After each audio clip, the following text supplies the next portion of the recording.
Hi, I'm Austin, and this is Dungeons and Dracon Beams.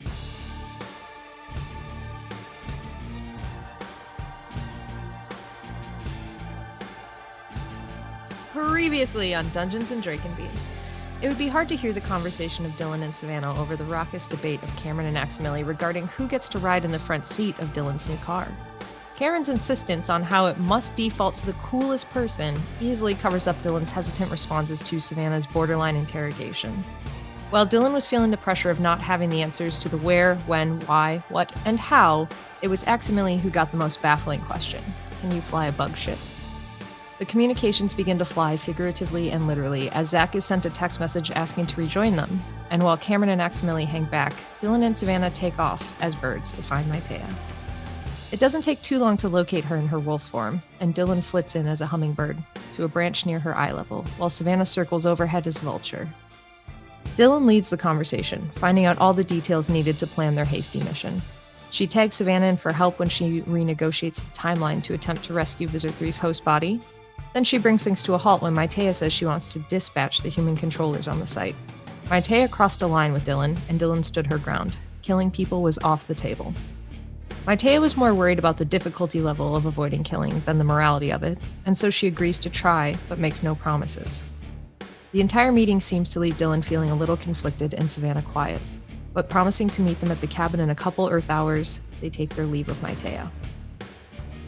Zac powers his way to the cabin as a duck and waddles into the news that they were about to go on another absolutely insane, batshit suicide mission. And being Zac, he takes this news in stride as Dylan uncomfortably explains it again, his most emphatic reply being pleasure that he doesn't have to wait long for Maitea to show up. Which is true. It isn't long before she arrives, and they begin their walk through the woods. As they start their journey to the construction site, they try to bring the plan further into focus. Dylan and Maitea will be heading to the terminals to try and get to the bug fighter. Zac and Aximili will be playing go-between, looking for an opportunity to get the information Maitea swore they would be so interested in, or back up Maitea or Dylan if something happens. And Cameron and Savannah would be causing the distraction and providing the muscle. To kick things off, Zac is going to sneak in and turn on some of the big equipment so it's moving unpiloted around the construction site, causing chaos and distraction. And it would have worked out great too if Zac hadn't been seen immediately. Tom was typing away at his desk, focused on the task at hand. Well, he wasn't. He was stuck in his own mind, unable to move or speak or breathe without the Yeerk in his mind doing so. And he had to stop thinking about that before he had a panic attack inside of his own body. Is that possible? He thought he might find out if that was possible. Jarring and sudden like a ride at an amusement park, his vision was pulled from his screen to the saw blade just a split second before he saw nothing. He proceeded to confirm you can indeed have a panic attack inside your own mind. Stuck in the endless nightmare of being an observer in her own body, Mila watched as she stood up and walked outside. She watched as if strapped to a table. Her eyes were moved for her head was moved for her, across the construction site. She could see the chaos unfolding, but was, again, merely an observer as her body pushed towards the bulldozer. It was a terrifying scene. Animals, like from a zoo or something, attacking and tearing the place apart. She wondered vaguely if they had rabies, and that's when she felt the harsh correction in her mind of the being that enslaved her. They were Andalite bandits. Mila had not been privy to too much, but she had heard the name Andalite spit out at the pools with hatred. She knew they were the enemy of the Yeerks. And she watched as the polar bears stained with red take down a man with a gun, an orangutan operating heavy equipment, and then an elephant trunk just before it makes contact with her head and her vision goes black.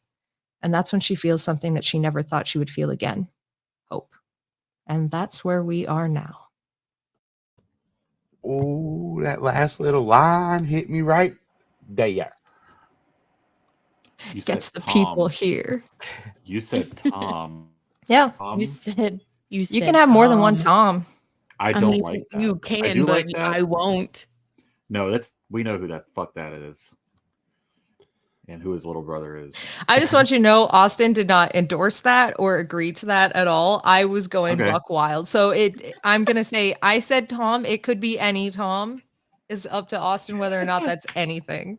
No. Casey got the answer. It's Tom Hanks and Mia Kunis. Fuck yeah.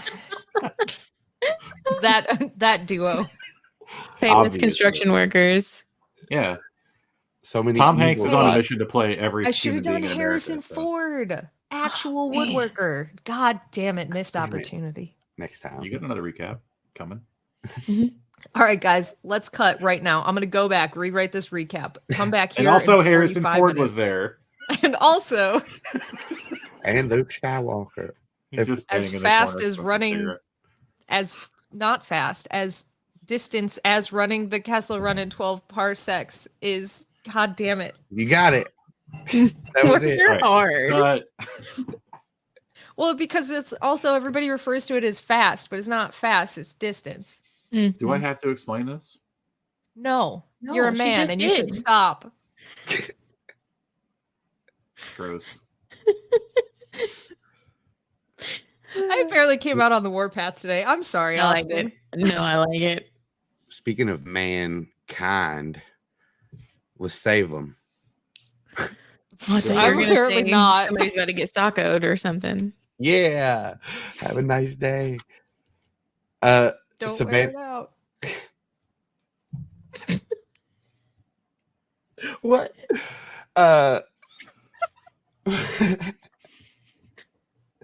All right, Visser 3 react. We're back in it. Savannah and Zac. You two, Cameron and Aximili, stand surrounded and outnumbered by Hork-Bajir and Taxon in this construction site. The Hork-Bajirs grunt and they stare. The Taxon haven't stopped moving forward. Their spittle and gooey oozes muddying the dirt as they move. One of Aximili's stalk eyes looks towards you, Savannah, and he says, "She lied to us. We should not have trusted her, Prince Savannah." And let's go back into initiative. First up is one of these Hork-Bajir. This one closest to Aximili will move forward. 5, 10, 15, 20. And take an attack.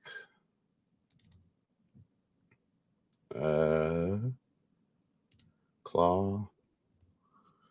423 will hit, and he swings his tail after he strikes down with his claw and smacks Aximili with the bladed part of his tail as well for 2 hits.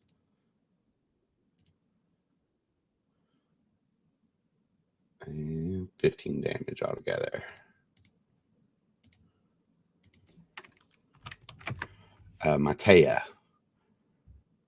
Dylan. Matea is focused on this terminal, and she's just typing away at the keyboard. She's just told you that there are 3,000 Yeerks somewhere here, and they can be controlled with these terminals. But she says right after that, "We can deal with the pool of Yeerk scum when we are in the system. For now, we need to focus on finding the other terminal. You need to find a way underground. The second terminal should be below this one.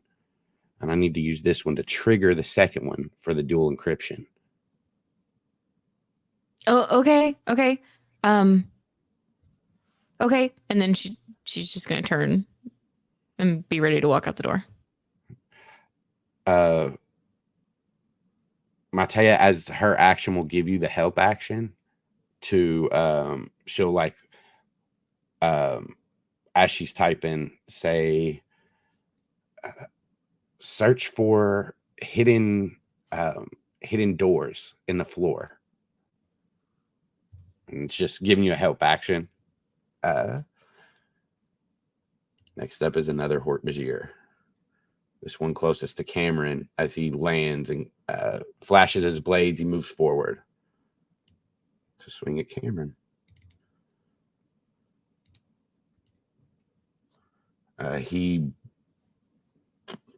Let me double check.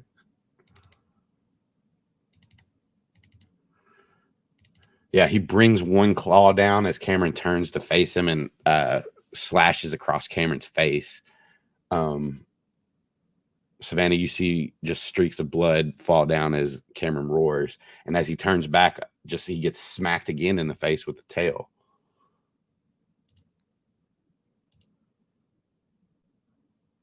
Oh, for 20 damage altogether. Next up is Cameron, who will fight back, and Max, who will fight. Shit, all the NPCs are going first. Cameron retaliates as he swings a claw and hits And as the Hork-Bajir staggers, he digs his teeth into his leg, but shows a little bit of restraint to try to not kill this guy. But he is like, he kind of hits him with his paw, grabs his leg with his, bites his leg, and then kind of tries to slam him back and forth.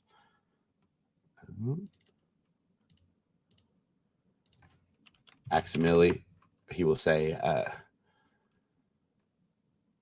oh shit.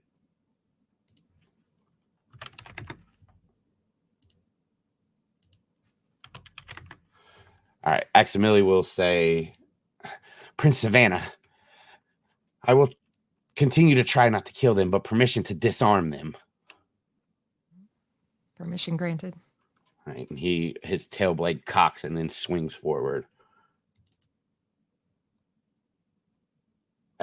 at an arm.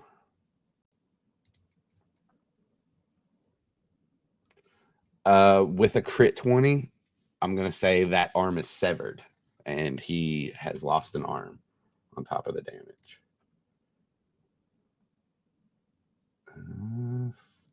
And second attack. For a 21, he just delivers another blow.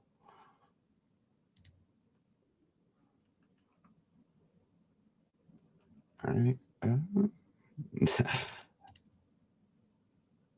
Last Hork-Bajir. This one is going to run towards you, Savannah. Around this truck. Oh, it might not be able to get there. 5, 10, 15, 20, 25. Right there. Right next to you. And same thing. So as it swings its claw towards you, it drops it to a fist and uses its wrist blade to try to slice you. So a 16 to hit for 6 piercing. And as it does that, it uses its momentum to bring its tail up over its head and try to connect with your forehead of your big elephant body, big elephant head. A 17. So 10 more slashing. And Zac, you are face to face with 3 snarling Taxon moving towards you. Okay. Look at those 3, and then I look back over at the bulldozer. It's still on, right? It is. Yeah.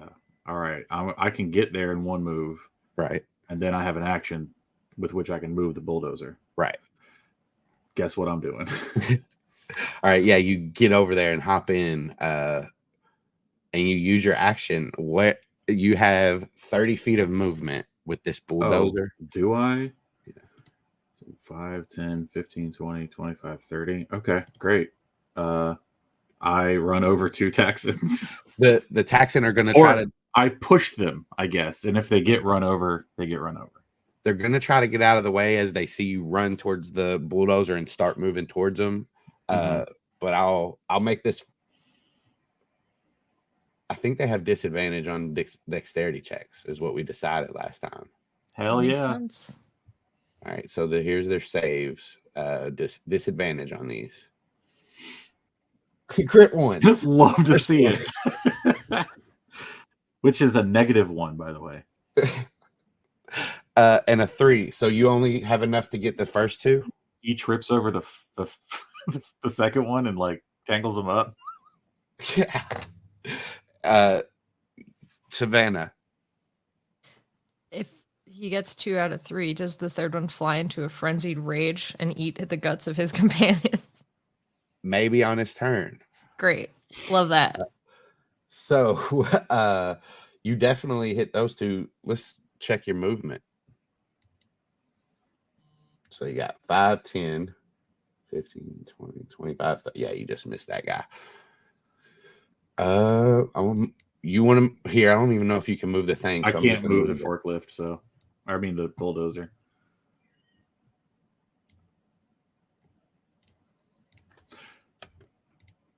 I think the 1 means for sure he went under the bulldozer, right? Yes. Yeah, okay. The second one like kind of dodged, but he's in the scoop. Roll me 3d6. Sure. It'd be cool Ow. if for like a crit 1 for every negative past that, you get an extra thing you want to happen. Yeah. That's a 15 A out of 15. 3d6, which is fucking baller. I mean, Zach, tell me what it looks like. I guess when you kill the Texan. Yeah. So when I get in that thing, I don't really know how to use it good yet, and I think the forward is like I try to push forward, but it actually raises up the bucket a little bit. Mhm. And then I figure it out and I push forward and it starts to go forward as I'm lowering the bucket again because I want that bucket to push the boys out. But unfortunately, that does smush the first guy and kind of. He is a. What color is Texan blood? Like a nasty greenish yellow color. Cool. He is a nasty greenish yellow, snotty looking smear of carapace and guts. Not even like a little bit left. And then the second one is kind of like, because he got pretty low on that, I think. He's kind of like dragging a little bit, but he's kind of okay. Only a couple holes in there. No, that he's third dead. one, boy, that third one looking hungry. He's scared and hungry. He's more hungry than he is scared. And Zach goes, here you go. I know you hungry. All right. Dead Texan out. Yeah. Red Sash Short was here, knocked out. Dylan. Dylan is going to probably look really stupid and clumsy as she lowers the front part of her body down to the ground and starts like feeling for doors. Give me an investigation check with advantage. Sweet. I'm trying to see who has better.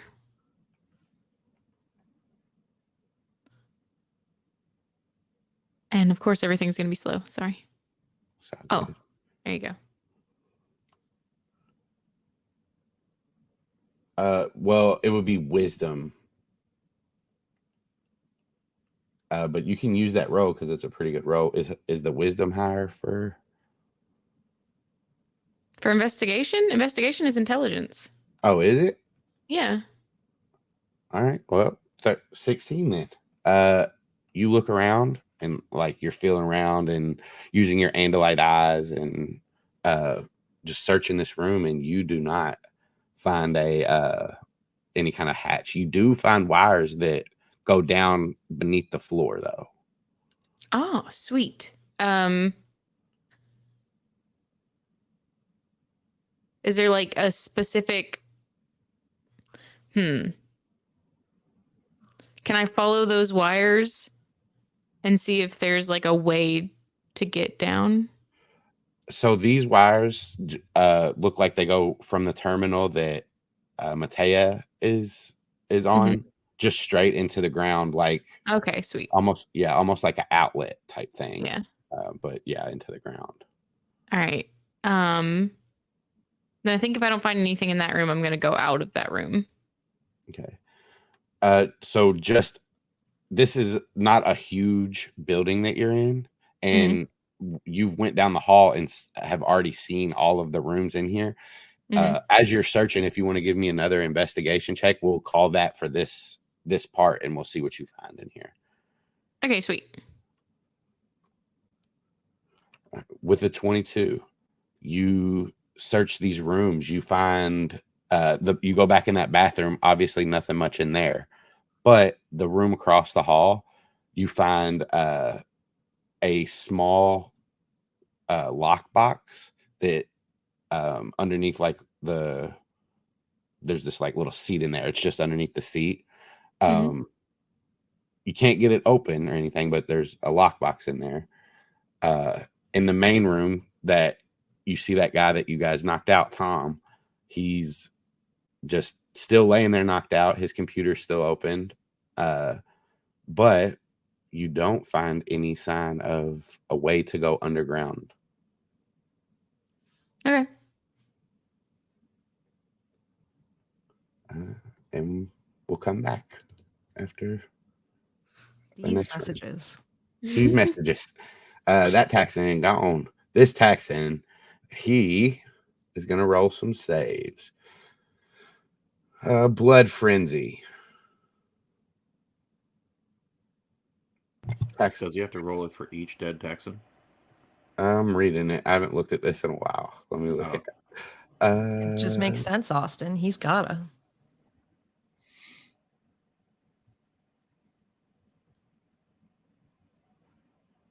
Hey, listeners at home, let this be a lesson to you. If your GM has to look things up, you can bully them while they're doing it so they do what you want instead. Yeah. As Callan says, we do what I want. We do what I want and just what I want. He does have to roll to see if he can resist attacking things without hit points, with less than full hit points. So he has to roll a wisdom save. The DC is 10. He just passed it. So that will be for the first Texan that's dead. I'll roll another one for him, since there's two of them. That one does not pass. And I'm He going to say, almost passed that one too.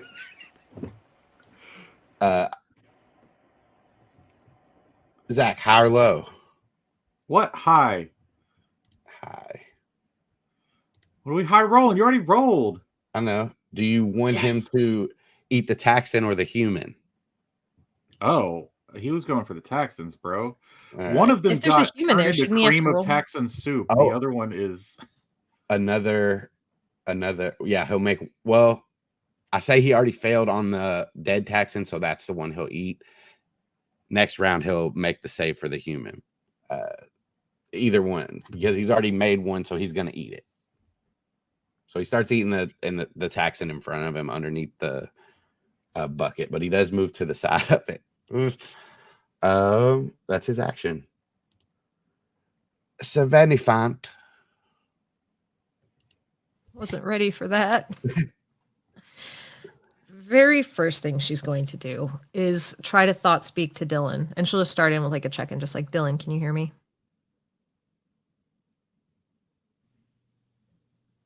Yeah.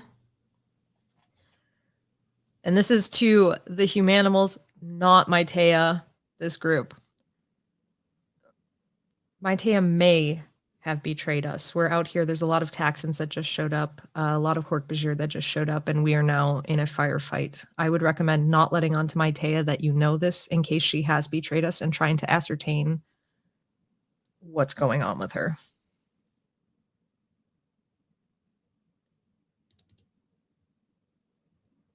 Got it. Sweet. And then Savannah's going to... Man, Cameron looks rough. You can see his hit points, right? Yeah, but he's also covered in blood and just got his face smashed open. So like, If this changes it, I have not used his will reserve yet, which is a bad move on my part because I told you guys you got to use it first. I just haven't yet. So, well, you can make your own rules. Yeah. You're the Outback Steakhouse of Cameron's, I guess. Okay. Can I try to pick up this Hork-Bajir that's right next to me, the one that was attacking my face? Yeah. Great. I don't know what I'd roll for that. It's going to be a grapple check. So Grapple check. athletics or strength for your elephant. All right. I'll work on that.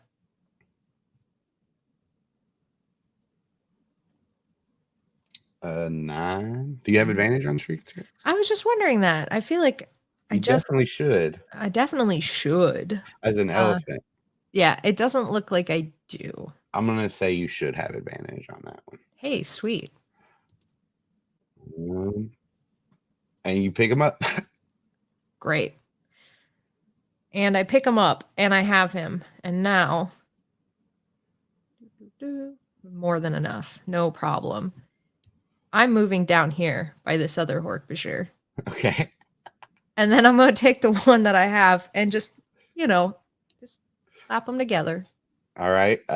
Roll a strength check. Roll a raw dog strength check. Okay. I'm doing it. Oh shit. 7? A 7. Is it? 13, right? No modifiers, Requires a right? raw dog. Well, you're a strength. A raw dog. All right. All right. Yeah. Got it. 13. 13. 13. Let's see if that hits the Hork-Bajir. Unfortunately, you swing this one Hork-Bajir, and the other one frantically moves out of the way as his cousin is coming towards him, but you missed. All right. Now I know those weren't strictly attacks. Does that count? How does that count? 2 attacks, right? Basically, your grapple was 1, and your that was okay. Cool. That's what I thought. That's okay with multi-attack. I haven't broken any rules yet. Okay, cool. So I think that's my turn. All right. Next up is the Hork-Bajir by Aximili. He'll attack. Another claw to Aximili's chest, and you see his Andalite blood start to seep out as he gets hit with a tail, but he blocks the Hork-Bajir tail swings, and he blocks it with his tail. All right. Matea,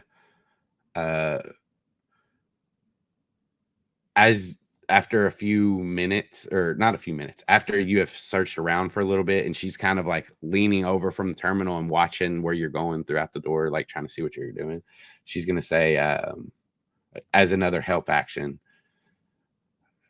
it may not be, if you haven't found it, it may be in the other building.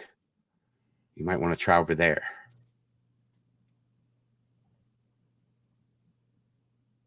Okay. Let me know if you need anything, if there's anything I could do to help.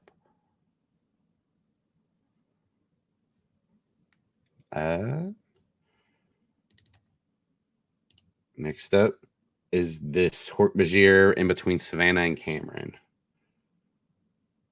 Oh yeah, I gotta.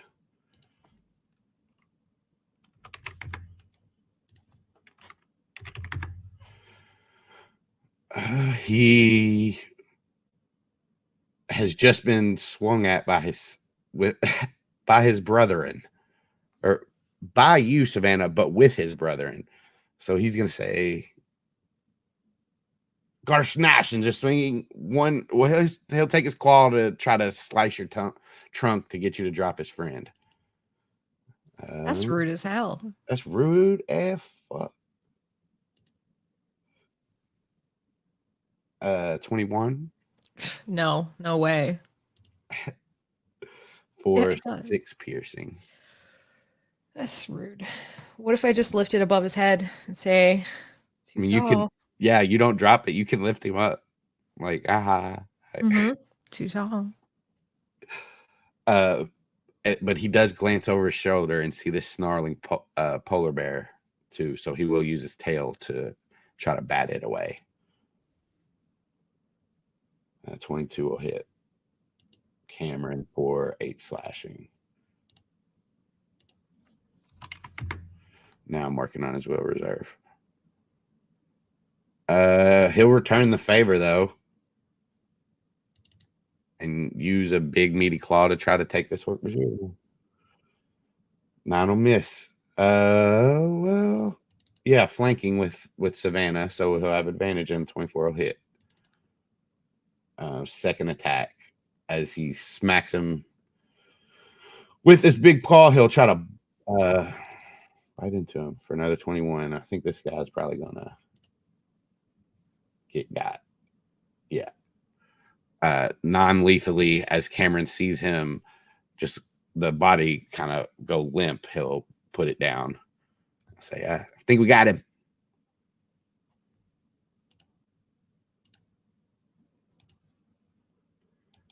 Max will try to. Why is this Hork-Bajir not down anything? He'll swing his tail blade again at this Hork-Bajir. Twice. And both will hit. So the first one, he'll come down his chest and more blood will spray from the Hork-Bajir. But as he reels back, Aximili turns his tail blade sideways, and there's this loud like ring out. This loud smack as the tail blade. Ringing an empty bell. Yeah. Yes. and he go down.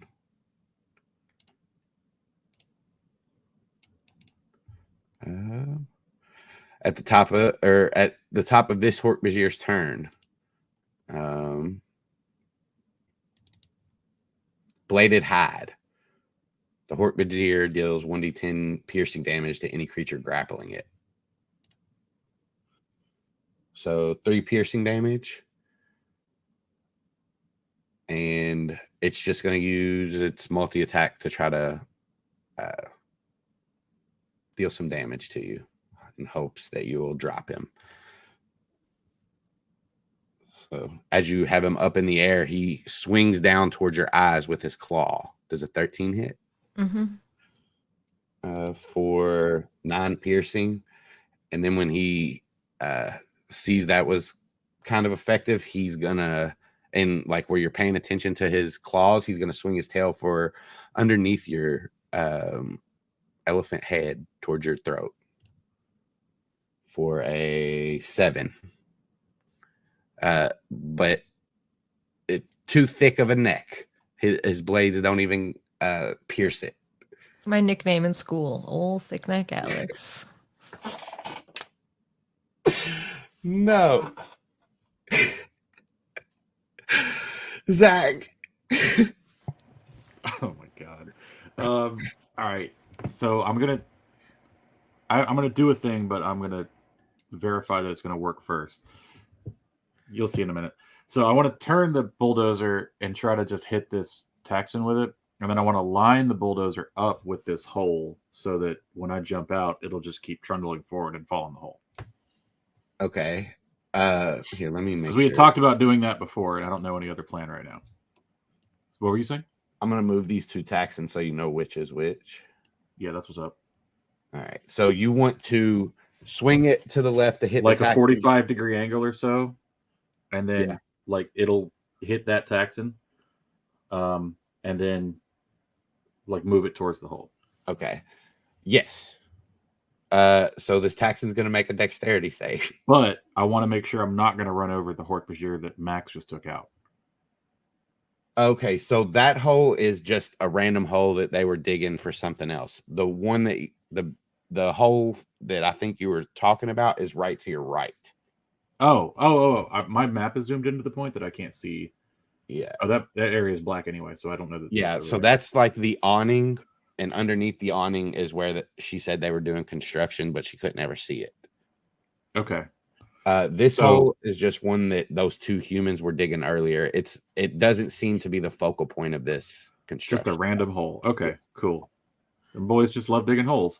I'm gonna hit the Taxon and then I guess spin it all the way around so that it's pointing the other way.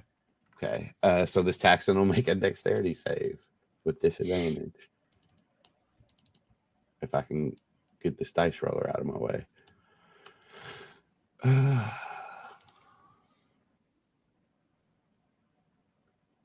With an 11, that fails. All right. So, well, then I'm going to let it spin still and let it head towards the hole. Then I'm going to jump out and just attack him. No, it hit. Fashion style. Oh, it does hit. Yeah. I thought you said a 10. It was a 10. Oh, wait. He rolled a 15. That is right. It was a 10. I know. I should have just let you. You should have got wrong. So this Taxon, as he's you raise up the bucket just a little bit, and he manages to like just duck underneath it as it spins. I time it right as he's doing a bite. He goes right under it. All right. Anyway, if you want, you can use 10 feet of the movement to let it spin all the way around, and then I'll let you use the rest of that movement to like jump out and let it keep going the way you want it to go. Yeah, it can go into the hole now on its own, and I'm ignoring it. All right. You know what I'm saying? Like, I don't care what its movement is anymore. Yep. And I'm just jumping out of it, and I'm going to attack this Taxon. All right. Go for it. With my fist. Can I? It says fist, but can I use it like a rip? I want to like try to get my fingers in there and just rip them open. Yep. Yucky.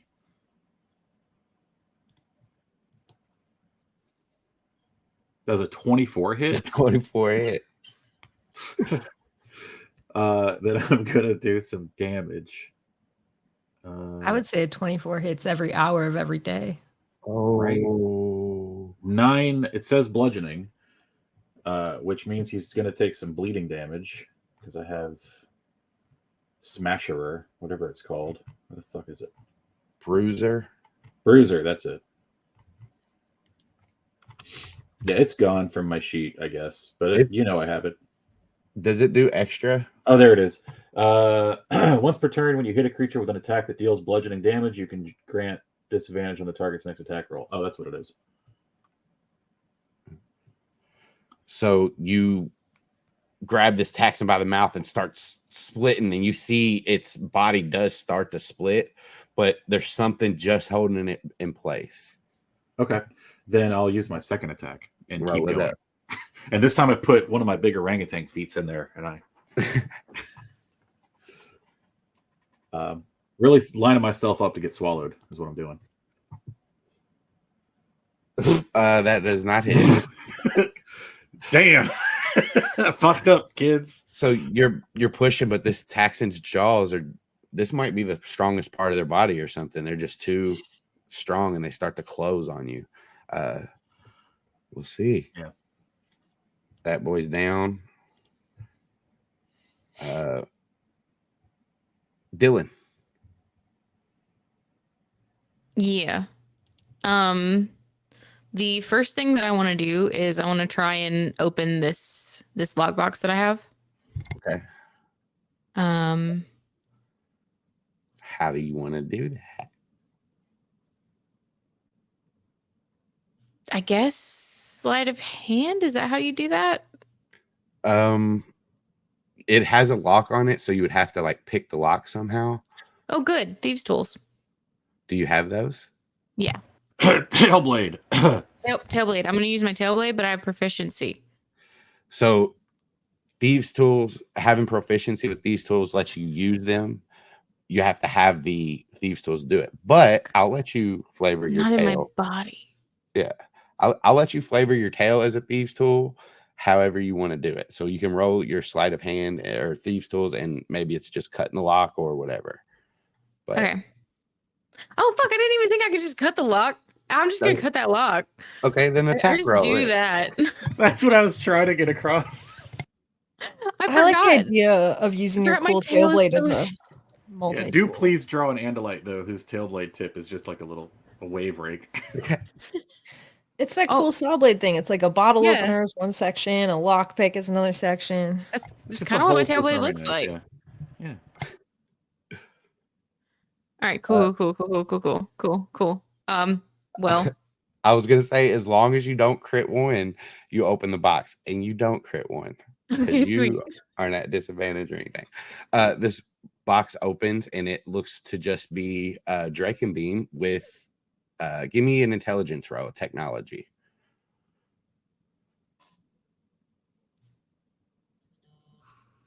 A 13. There's these little circular things to the right of it. You think about it for a second and you think maybe they look kind of like batteries. Maybe they're more charges for the Dracon Beam. Sweet. I'm gonna take that, and also the little discs, the little chargy things. And I'm going to go outside. All right. So with all that, it'll be your full turn. As you get outside, you see like this area is lit right here, and across from you is the door to the other building. You hear commotion going on towards your right, back towards the construction site. Something I forgot to mention. When these Hork-Bajir jumped in and these Taxon came out, the lights around the construction site started to flick on. Motion sensor lights.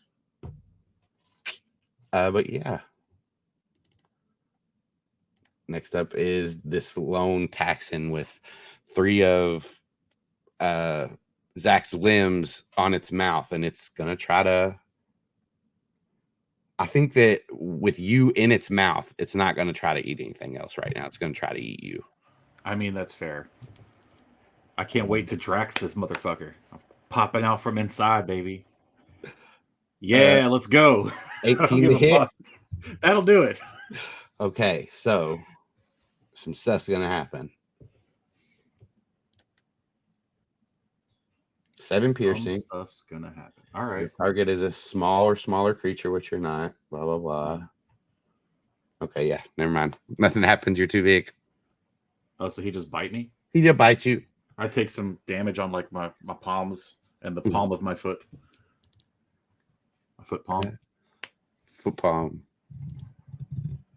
Boom. Savannah font. Foam. I was laughing at Fom. I wasn't ready for this. Gross. Okay. First of all, I know we can see what's in this map here. Can we hear anything else going on around us? Any other like Taxon coming in, Hork-Bajir coming? Like, is there anything obvious that like that we have like just seen happen? So you can give me, if you want to like survey the area and listen around, you can give me a perception check as your action. If you want to do it quickly and just see what you can hear real quick, you can do it with disadvantage as just a free action. Yeah, I don't want to take that time because I'm just kind of, I got my hands trunk full. I got my trunk full, so I don't want to do this. You can roll it with disadvantage then. Okay, cool. Perception. Shit. Remind me which one that is. No, wait, I'm doing it. Apparently, I'm just going to yell at you. Immediately tell you to do something for me and then yell at you that I don't want to know. I did it with elephant because I assume that's how to do it. I don't really know. Large elephant. You don't hear anything. All right. Cool. That's fine. I've got things happening. I want to use a gore attack in a really weird way. And that's like, most of the time, like you're running and you gore something. But this time I just want to keep the tusk stationary and smush the Hork-Bajir onto. So for gore, you have to move 20 feet. Sure. That's all you have to do. So it's not going to help. I think that's just for trampling charge. I don't think it's for gore. Oh, okay. Sorry. But I appreciate you and I love you and I'll move 20 feet if you want me to. Do like a little circle, like revving up.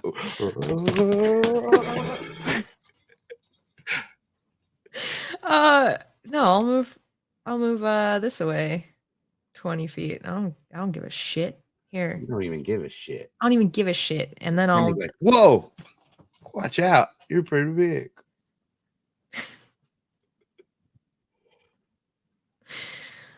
You do have advantage on creatures you have grappled.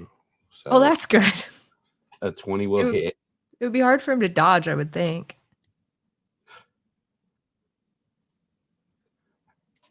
Go ahead and describe this. Well, meandering charge 20 feet. I'm taking this Hork-Bajir that I have in my trunk and just maneuvering him so he is like by both of my tusks, and then just using that massive amount of force and delicacy that I have in that elephant trunk that he has cut up and annoyed me with to just, ram him onto those tusks. Nice. Lethally? I mean, preferably not, but I just can't. Preferably not. Technically, you can call non-lethal damage on attacks like that. The bulldozer was a different situation, but okay, cool. But I have control over my elephant body. Yeah, no. Then I'll call it non-lethally, just trying to like smash his head in, maybe remove a few blades while I'm at it. Non-lethally smash his head in? Yeah, like hit him on the head, not like smash his head in two pieces. His head in. Just a little. Like field mouse him.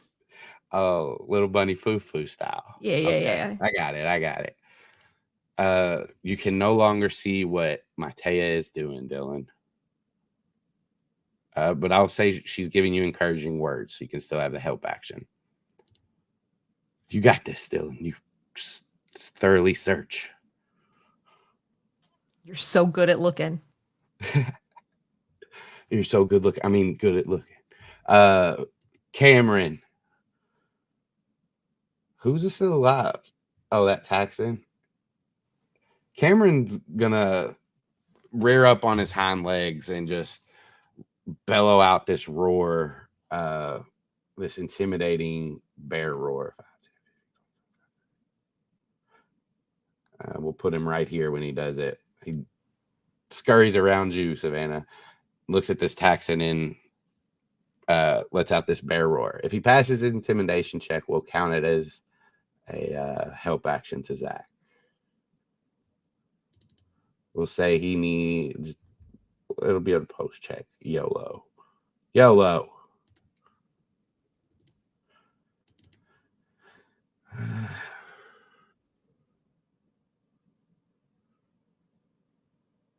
He does pass, so you have advantage on attack rolls against this Taxon. Aximili will look at the Taxon, and as it's closing around Zac, I don't want him to get the last blow either. When he comes up, and he'll have to. He takes a swing to try to help Zac. Holy shit.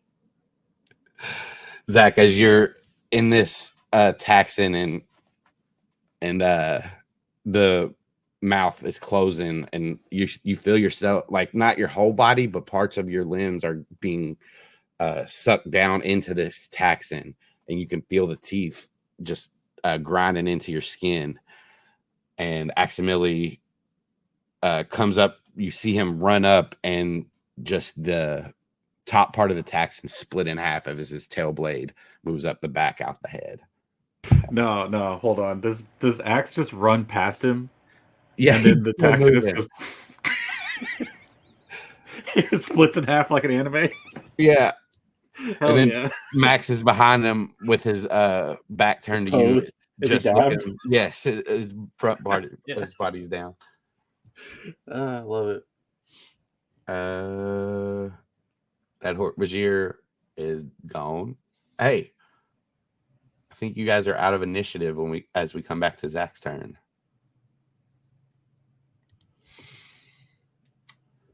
Thanks, Max. Yes. Did the bulldozer go in the hole? Yeah, you hear it just. So it fell fully into the hole. Yeah. That's a big fucking hole. You can check it out if you want. All right. That went just like we planned. Savannah's going to head over towards that red sashed Hork-Bajir, which I don't know if I actually dropped it or if it just... Either way, whatever you want. Cool. I think she'll pick that back up and then say, all right, who needs a demorph? Some of us are looking pretty rough. We need to check for cameras and stuff first. Obviously, but we need to know who to prioritize. I'm fine. I could probably use one. I definitely need something. Zac is sprinting for like the fence line. He's going around looking for cameras on poles and that kind of thing. Mm-hmm. Right. So yeah, if Zac can find a spot in there, then Savannah will just cover them on the way to where they're going. Okay. Zac, roll a perception check. Savannah, roll a perception check. Can I give assistance instead of rolling my own, or no? Okay, then I'll give assistance to Zac. Can I make an investigation? Yeah. Can we make 30 changes to what you said? Yeah. Shit. I got a 12. So you don't see any cameras, and yeah, you don't see any. I'm not seeing anything here, which is strange.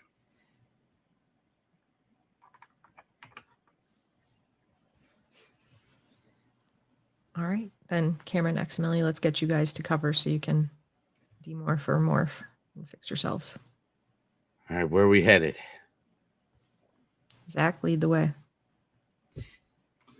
I'm gonna err on the side of caution and assume that like we should still try to stay somewhat hidden, and I'd like to bring them around behind these pipes. Okay. Which at least will hide them from the majority of the lot. Are those like the pipes in the first the Animorphs TV show that Jake hid in to turn into Homer? That's awesome. They could hide in those. If they're big enough. they're not big enough for Cameron. Aximili can probably like squeeze in there. No, we don't need him to hide. Yeah. Cameron will follow you over to the pipes, and he'll like try to get in him. Only his head gets in, but you see his body start to shrink. I'll try to walk around to like block the view with my elephant body. Give me a giant body check. Yeah, give me, I guess, perform. No, a thick check. You're just there. 2 C's. Give me a stealth check. Constitution check. A stealth check. Yeah. For an elephant? Dex? Is that Dex? Yeah. If I fail it, do I win? What is this? All right. We're just seeing how good you're hiding him. You're hiding him 9 worth. Wouldn't it be an assistance, like a help action to Cameron's stealth? Oh, I don't think Cameron's being. Like he's trying to get into the. Okay. But yeah, as you guys do this, Aximili begins to morph.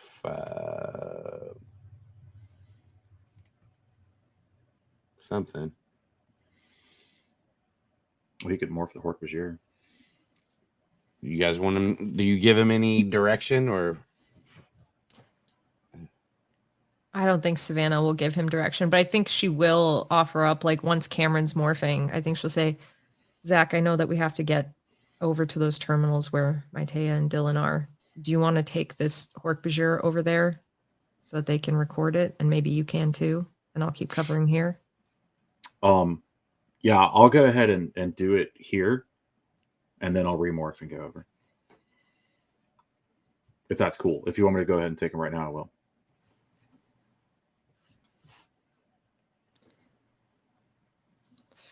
I think that she'd be fine with that. So I think she'll just go, all right. And then she'll hold the Hork-Bajir. It's passed out. I think she's just going to wrap her trunk like around its head. And the idea is that if it comes to, she has his vision blocked and his head secured. Mm-hmm. As you guys begin to do this and set everything up, I think that's where we're going to take our break. This is the right? Oh, wait a minute. Never mind. Is so early. Yeah, this is 12. We're supposed to go at like 12:50. We're not going to take our break. We're going to go back to Dylan. Break over. Break over. Back. That was the break. Dylan, you're outside. Dylan is going to at the Humanimals think, hey, are you guys good? Do you need anything? See if they have any Kit Kats. Okay, I'm going to take that as you're good. Awesome. We've taken care of the Hork-Bajir and the tax note here, and we have the red sash Hork-Bajir. We're recording him, and then we will bring them over. Perfect. Maitea is at the first terminal in the first building that we went into. I am going to find the second. Be careful just in case it's a trap. Do you guys know if any of these weird guns have like is it like a stun setting? Savannah will turn to Aximili, like as an elephant turn to Aximili. There is a stun setting for the Dracon Beams. You must lower the power level down to 1. Yeah, I can probably figure that out. And then she's going to head toward the next building. All right. Yeah, it's literally 10 feet away from you. You're at the door. Okay, I'm going to look in first, like last time. So this does have a window, but it has like blinds on the window. So you can roll a perception check. Okay.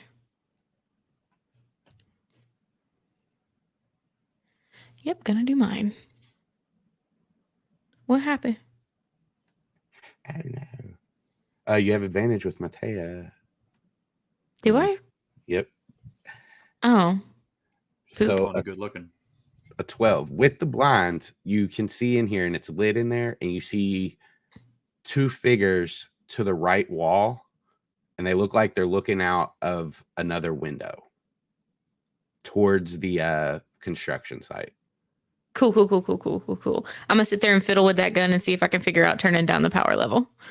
Give me a technology roll and Arcana. I don't wanna. Because Zach's told her. With advantage because Zach's helped.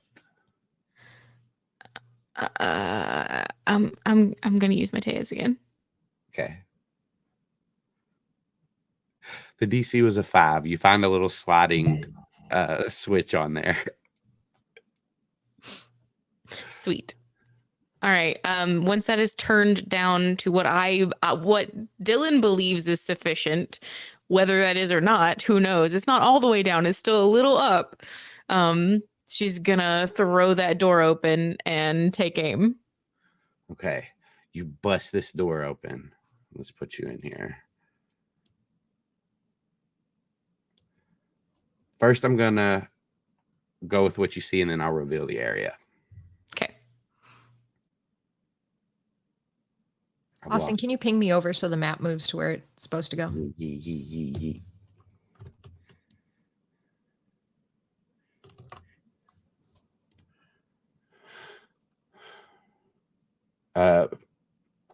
Dylan, as you walk in here, you see a man standing at the window looking out, and surprised, he turns and looks over at you. He's got brown hair, a shaved face, glasses. He looks to be wearing like a construction vest, and it says foreman on it. Next to him is a tall, gray-skinned alien. His body is mostly humanoid, except his cranium is like slick. He's got a huge forehead, and it kind of goes back and is wide, bigger than normal humans. His eyes are solid black, and they sit behind a furrowed brow.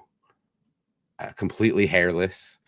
He really looks like a stereotypical little green man type alien, except he stands at like 6'6", and he doesn't wear any clothes, and he's gray, but he has a gold sash hanging around his from his shoulder to his body, and he looks over at you as well, and you get a surprise round.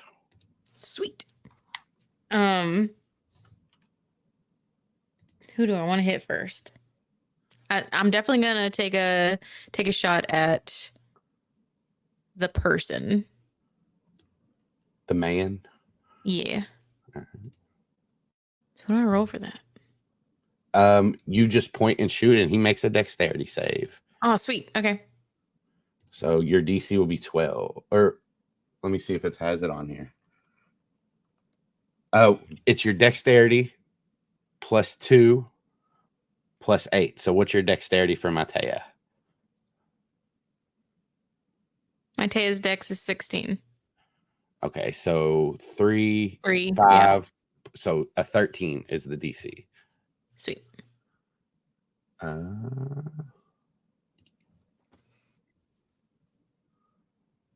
He does duck out of the way as this Dracon beam just hits the wall and just eviscerates that part of the wall.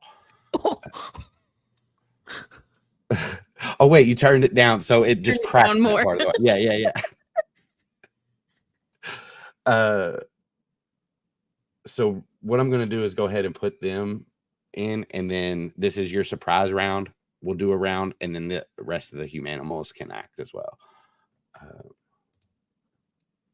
And immediately, like, as she is shooting the Dracon beam, she's like, holy shit, there's like real aliens in here.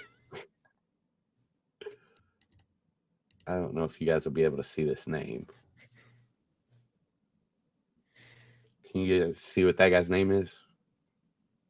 It's good if you can't.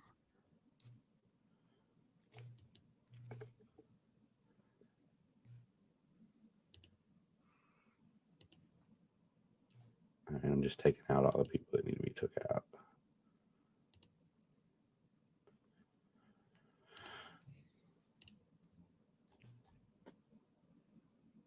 Okay. Top of the round, you're up first, Dylan. Oh no, that's Matea.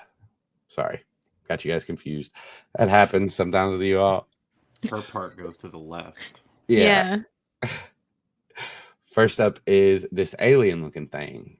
And he, as like you shoot this Dracon beam, he hunches forward, and you see his like mouth curl back, and there's like teeth, sharp teeth. And he says, "Andalite." And on all fours, he just moves towards you. And as he gets here, he like jumps through the air, cocks a hand back, and swings it towards your flank of your lower half body for his first claw attack. Does a 19 hit? Yeah. Make a Constitution saving throw. You take 6 slashing and 3 poison damage.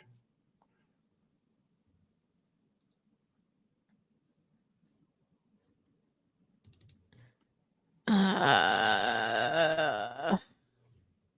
I choose between mine and Matea's Constitution on that? Yes. Sweet. Fuck. Yeah, so you fail. So on a fail, you're poisoned. While you're poisoned in this way, you have disadvantage on attack rolls and perception checks. Your movement is halved, and you fall unconscious in 1d4 rounds. So in not rounds, that's supposed to say minutes, not rounds. So in 1 minute, you fall unconscious. It does say minutes. I just read round. Okay. Ooh, boy. And that was 20 feet of its movement. On all fours, it'll try to scurry past you through the door, but it can't, so it'll just take its second attack on you.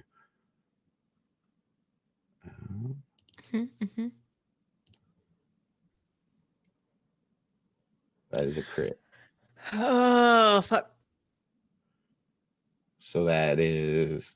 Damn, it didn't add it for me? That is rude. Roll 20. 5, 6, 7, 8, 9, 10, 11, 12. 12 more damage. Some of it's poison, but I don't think that matters to you. I mean, it can't be double poisoned, right? Right. And it's kind of stuck because you're blocking the doorway, but it looks like it's trying to get out. Next up would be the human. And he's going to look over to you, like recovering from what he just happened. And he'll run over to this little chest over here and use his action to start looking through it. And you see him, he does pull a gun out of that little chest over here. But he does, that's his full action. And now we'll start at the top of the round. I'll tell you guys don't know what she's doing. Cameron is demorphing. We'll say Cameron's halfway through his demorph. This guy's turn again. He's gonna use an action to try to just push you out of the way. So it'll be opposed strength checks. Okay. You got beat up 14. I don't. So he pushes you and you stagger. You don't fall down or anything. But just like being disoriented by this poison, your vision is starting to blur a little bit. You feel a little sick to your stomach. Where his claws went into your body, you feel like a cold sensation and then a burning sensation. And you just feel this poison moving through your body. But he's going to disengage as a bonus. And then use his movement. So that's 5, 10. Actually, he's going to get out here and make an intelligence check or a perception check.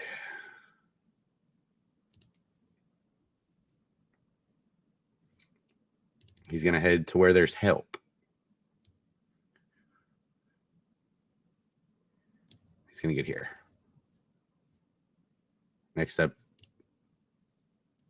is the human. He's going to turn and take a shot at you. I don't have a pistol set up for him, so it is a 11 to hit. Nope. The shot goes wide. Nice. Max seems to be getting smaller. And feather patterns are growing all over his body. Zac. Okay. Dylan broadcast the thing about there's real andalites or real aliens, right? Mm-hmm. Okay. I'm just gonna look at Savannah and go, I'm gonna go help. Are you were demorphing or no? I was about to start demorphing, but Okay. I don't think I've started enough yet to matter. If I have, it's 3 seconds in, and I can remorph on the way there. Yeah, go help. I'll stay with Maximilian Cameron. Yep.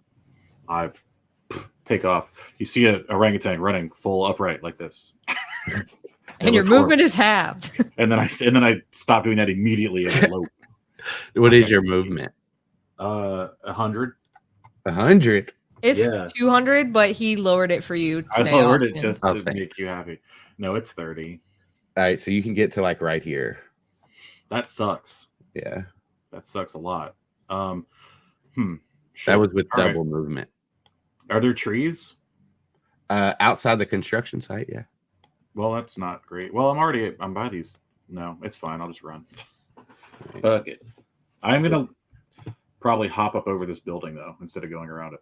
I'll let you be in the air. You can just hop off Savannah and be like in the air right here, jumping towards that building. Between rounds, you see me like ragdoll floating, bicycling in the air. Yeah. Dylan. I can double move, right? Yeah, Like, that was double move. Yeah, All right, cool. Dylan up.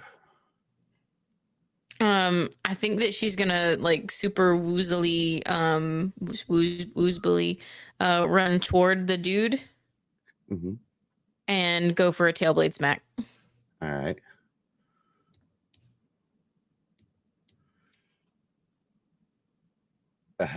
A crit 1. So you swing at him and he just dodges out of the way. And as like the heaviness of your tail takes, like after you've swung, it just feels so heavy and it sticks down into the wooden chest and it's kind of stuck there for a second. I was going to say that will give you disadvantage on your next attack roll, but you already have it. So nothing for it. Anything else? Is there anything else I can do? Do you have multi-attack with Matea? I do. So you can try to attack again. Can I attack with the gun? Oh, with the Dracon Beam? Yeah. Yeah, because I'm right here at him. So Yep. I would like to shoot him. I'll give him disadvantage on his dexterity check if you point blank him. Let's go. All right. Dodge this. Dodge Exactly. this motherfucker. That's a crit 1. Yeah, so it's still like hit point blank range. It hits him really, really hard. His hair like flies up into the air and like some of it just starts shooting out, like it pulls it out. The force is so hard, but he just falls back to the ground unconscious. But you see him shallow breathing. Cool. I think she's gonna just sit down and like grab her tail blade and start to try and wiggle it out. She's very tired and gross feeling. Savannah. You're currently shit. You were blocking Cameron, but Zac jumped off of you. Yep. Is there anything I can do to help like Axe and Cameron right now? Like I'll let you like try to motivate him to take a round off or something with a persuasion check or something like that. Yeah, I think so. I think that's exactly what I'll do. And I'll just give them like if I'm blocking them, Aximili's getting smaller. So I think I'll give a like Aximili, if I can help you by giving you a ride anywhere, that'd be great. Cameron, hurry up. We have to get over to Dylan and Matea. Yes, Prince Savannah. You got it, Your Honor. Roll me a persuasion check. So fucking rude, both of you. Real quick. Listen, you're going to keep doing this to me. You're going to keep calling me Prince Savannah and Your Honor. Do I get advantage on this because you guys keep doing this to me? God damn it. No. This I'm is not sorry. my favorite type of roll. They said they'll do it. They said Yeah. they'll. Great. Thanks. Does Aximili want to lift though? While I'm here? He's like mid-morph, but he'll like kind of waddle over to you. It looks like his hooves have started to become talons. I'll lift him up. Hat. Yep, he a hat.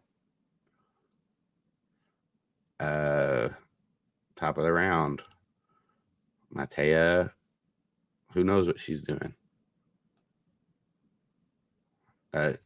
Dylan, are you okay? I don't feel great. Do you need me to come? I think I got one of them, but the weird alien guy ran away. Weird. What do you mean? Okay. Here on Earth, we have this like image of what we thought aliens looked like, and this guy looks exactly like that. Another alien is here? No, not a Hork-Bajir, not a human. No. Are you okay? You sound shook. He got me, and I don't feel good. Give me a persuasion check. Shooketh. You look shooketh, Dylan.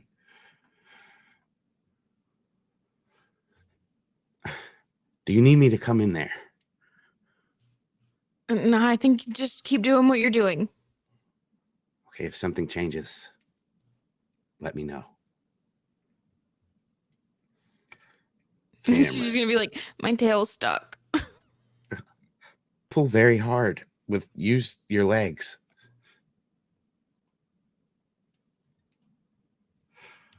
Don't lift with your back, lift with your knees. All 4 of them. That's good advice. That's what she's doing right now, is sitting there hunched over.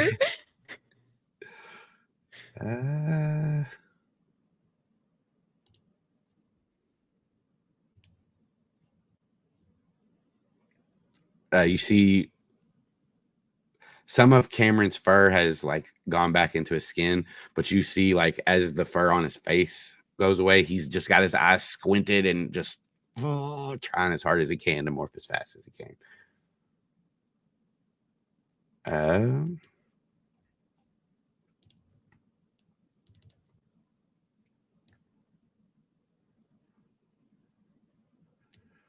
Let me see something.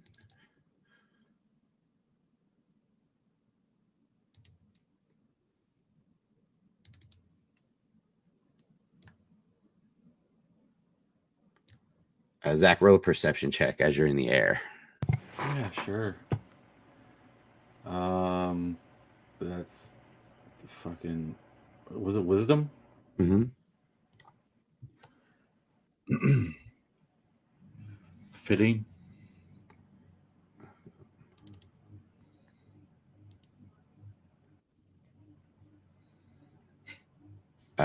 You are at the top of your jump and you're like looking over and you can see the other 2 buildings over this trailer and this fence that you're looking at. It's just a cool sight. You look good. You look good up in the air, just scanning. It's Free Willy, kind of. I see. Yeah, only instead of water, it's just little pieces of orange hair coming up. And Aximili seems like he's trying to concentrate too. To more faster, but doesn't seem to be helping too much. Zac, as you're coming down from the top of your jump, where are you landing? On top of the building. You're on there. Cool. I'm going to continue running towards where I knew Dylan to be, which was like in this building over here. I don't know where she's at right now, but double movement will get you here. If you make an athletics check, I'll give you 10 more feet. To double move, I have to use my action. Yes. Okay. I'm going to not do that. Okay. I'll still use an athletics check if that's cool, but because I'll take the 10 extra feet. But I'm going to use Inspiring Resolve. Okay. Is it? No, hold on. I think it's. Wait. I just had it. There it is. Yeah. I'm going to try to inspire Dylan to push through her poison. I don't know. Do I know that you're poisoned? Did you sort of announce that? You said it to Matea, but I don't know. You said it to Matea, but I don't know if it was to everybody. No, I was just talking to my Taya because she was just talking to me. Okay. Damn. Well, I would like to give Aspire Resolve, but I don't know that I would have a reason to. So, never mind. I guess I'm gonna double move.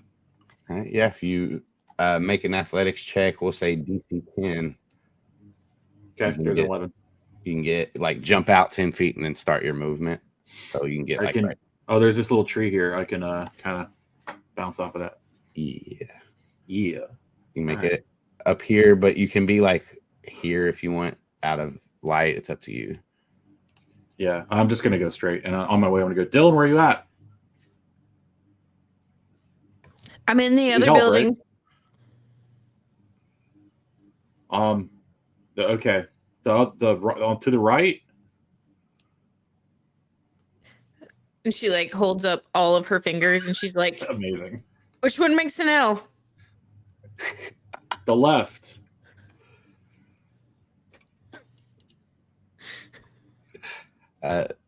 Dylan, it is your turn. All right. I'm gonna hold on to my tail blade with my hands and then stand up.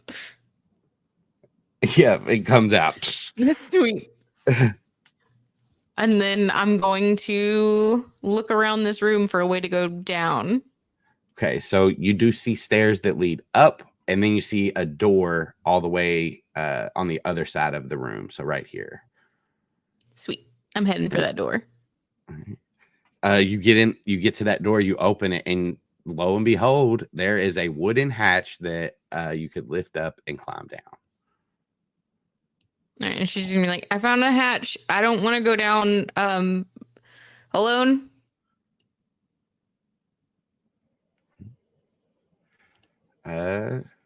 Savannah found. Was Dylan's thought speak out loud or just to my Taya and Zac? Out loud? Everyone. Cool. Yep. Cool. So Savannah will just check in and be like, Zac, how close are you to Dylan? Really near the door. I should be there in a minute. Okay. Dylan, just wait for Zac to get there. At this point, go ahead. At this point, Cameron's small enough to where he falls into one of these tunnel things or these pipe things, and he's completely in there. So great. I think Savannah's going to try again to like encourage them, help them morph faster. Yeah, give another persuasion check. Great.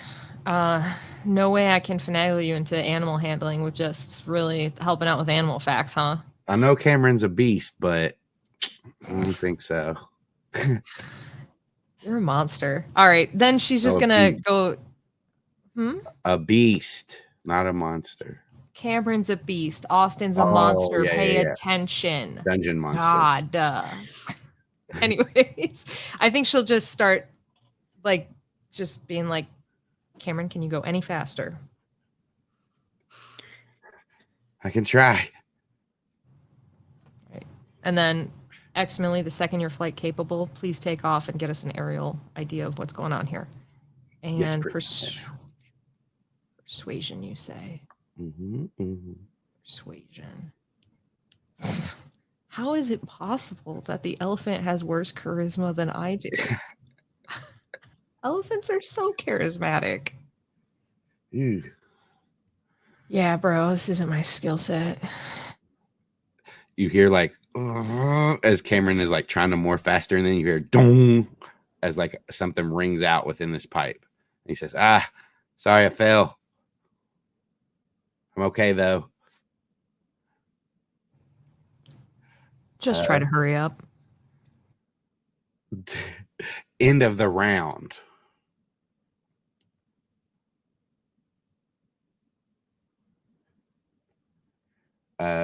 Dylan, roll a perception check.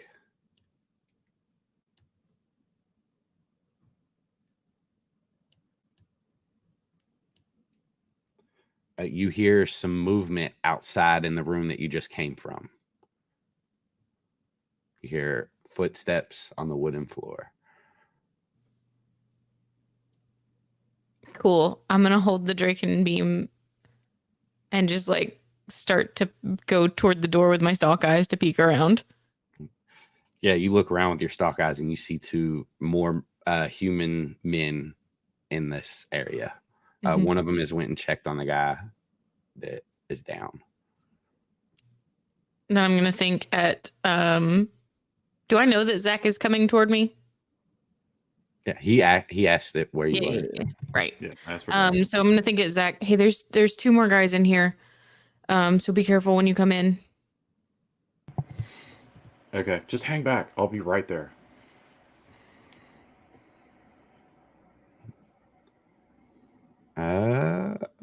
That's their turn. Top of the round. Mateo, we don't know. Cameron. He won't get advantage on trying to go harder, but he'll try. Seems like you're doing all right. Maximilian the same. Concentrates on his morph. He goes slower. But he stalls. His morph stalls for a second. This is a lot. There were not supposed to be this many people here. I know that, but we got to deal with it now. Zac. Okay. Yeah, I'm gonna just bust into the room and the building. Yeah, when you go in, you can see these two people spread out. You do not see Dylan anywhere or Matea, but you can get to either one. But you can only, you can get to either one of those guys with your movement. I'm gonna go to white shirt man right here, and I'm gonna try to jump and punch him with one of my feet. Hell yeah! Doing monkey shit, y'all.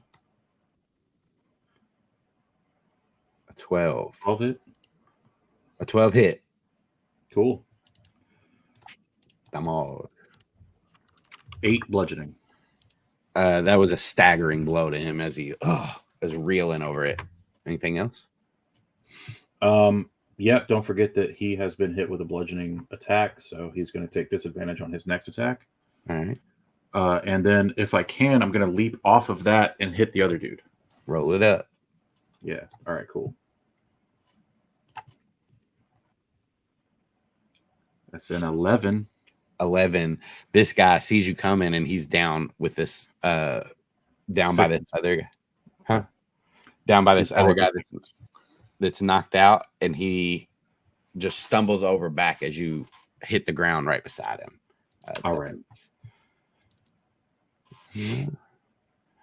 Dylan, you hear this orangutan come in here and kick punch a guy and then slam the floor. She's gonna pop out and aim at the guy that Zac missed. Mm-hmm. And all right.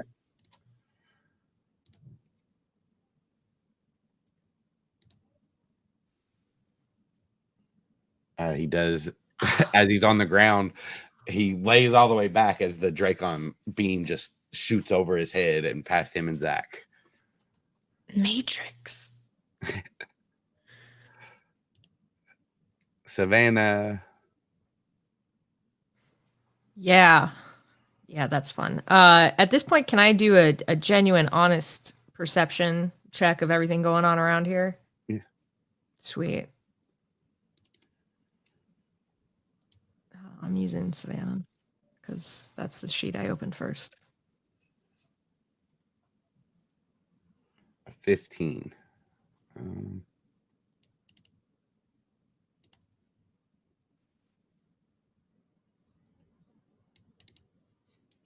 You hear mostly nature sounds like owls hooting, the sounds of the night of the forest. Other than what's going on with you guys, you do hear commotion coming from that way, towards the towards where Dylan and Zac went. But you catch a faint growl, just like a doesn't sound like any animal you've heard before. That is coming from like the northwest western direction from where you are. So this way. Anything else you want to do? Kind of. I think Savannah's just going to turn that way. And like, I don't. Can I just like prepare myself to like potentially charge anything that's coming from that direction? Mm-hmm. Mm-hmm. If you Okay. see anything coming, If I see anything coming, yeah, she's going to charge it. Okay, cool. I'm going to skip the NPCs for now. And we're I going wish to you go. wouldn't. Go Well, I mean, harder. Say so- more. Aximili starts morphing again. Cameron, let's just do this real quick. More detail. Really sell it to me.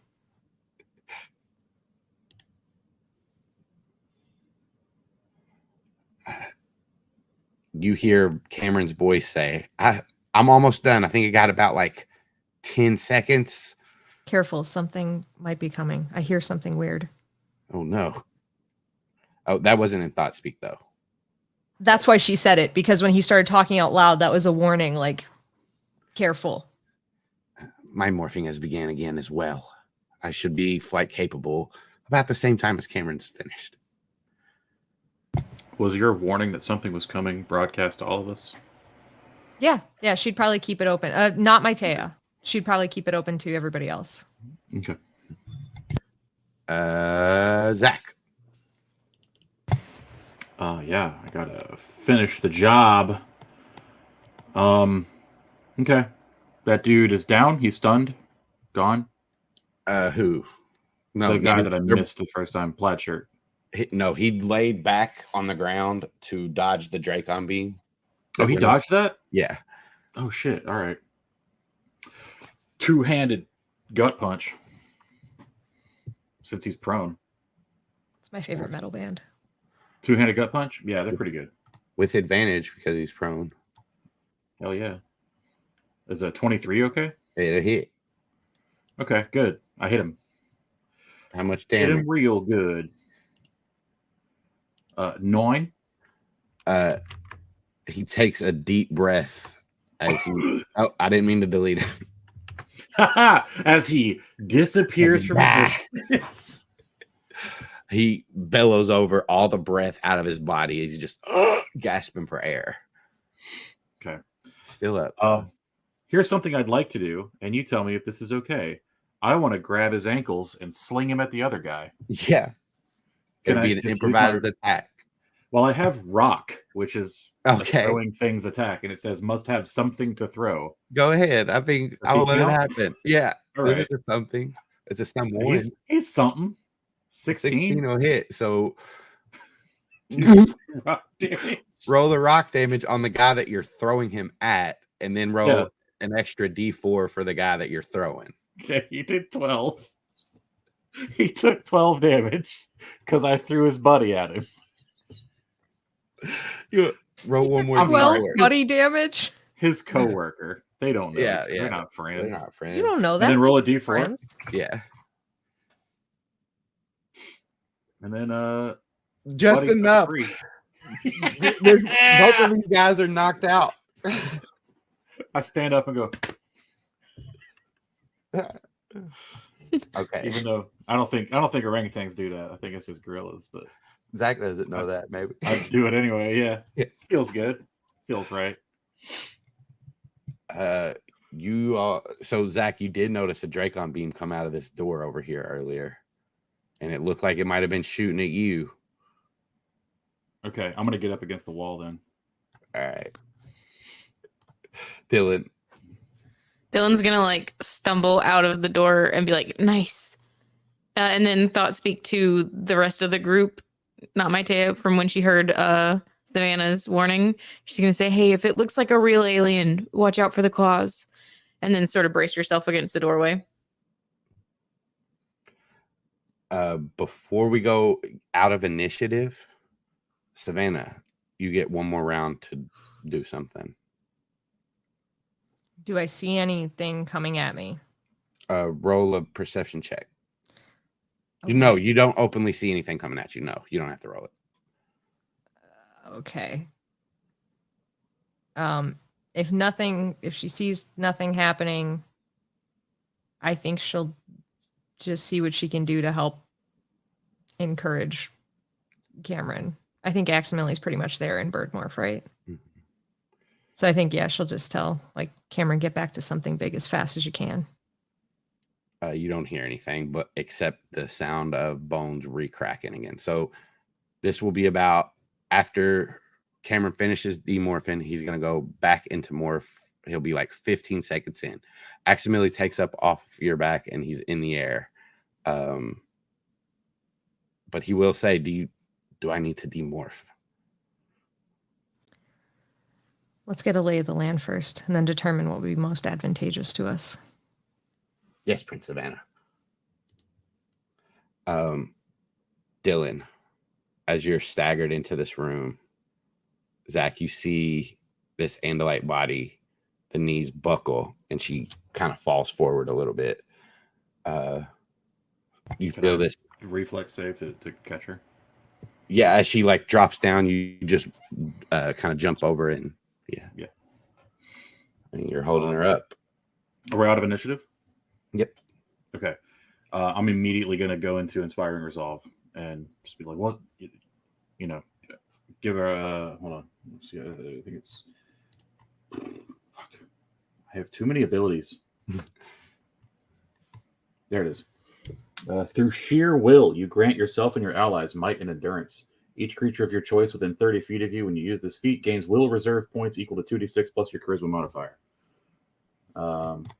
And it's Zac's charisma modifier, right? So it's plus 3.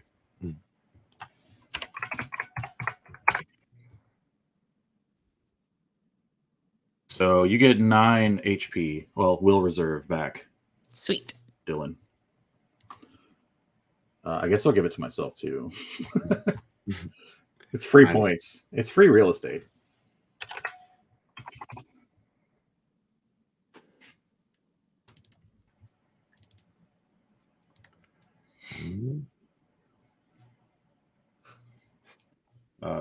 So I guess just to flavor that, when Zac catches her, he's gonna be like, "Whoa, that's something hit. What's going on? You're good. You're good. What's going on?" Like just kind of soft, calming words of comfort.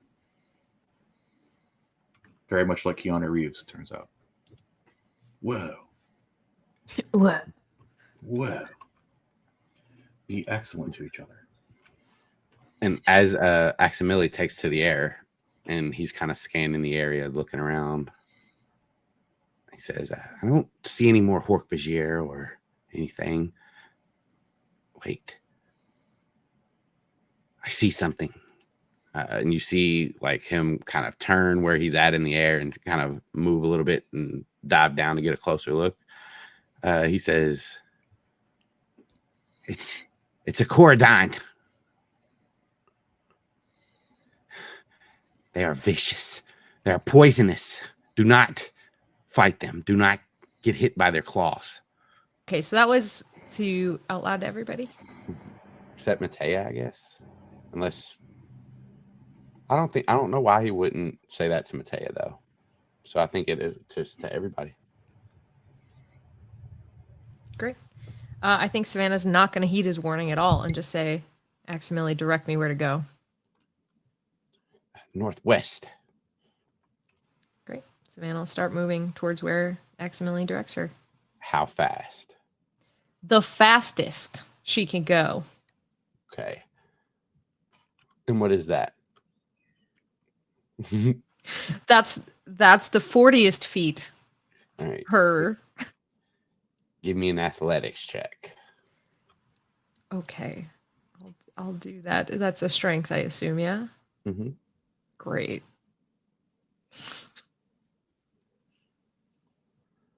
You barrel through, knock over, shit that's in your way, bust through the fence out into the forest.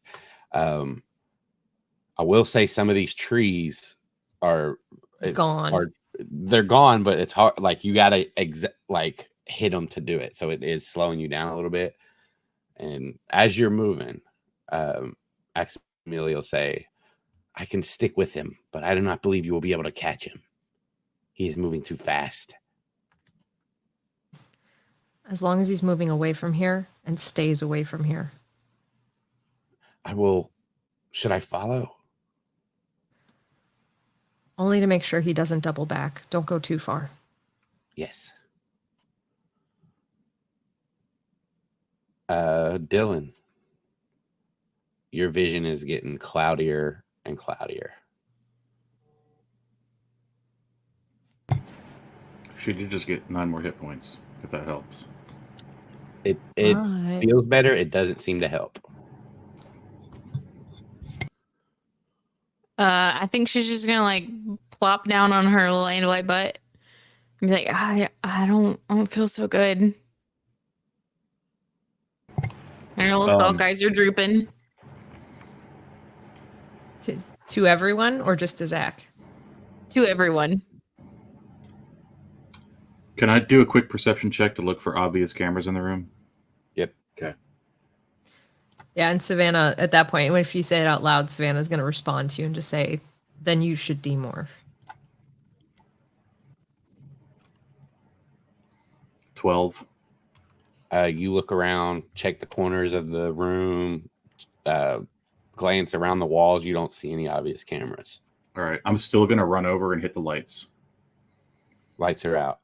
Okay. Yeah, demorph. Yeah, she's gonna start doing I'll it. cover you. So real quick, Dylan, give me a concentration check. Okay.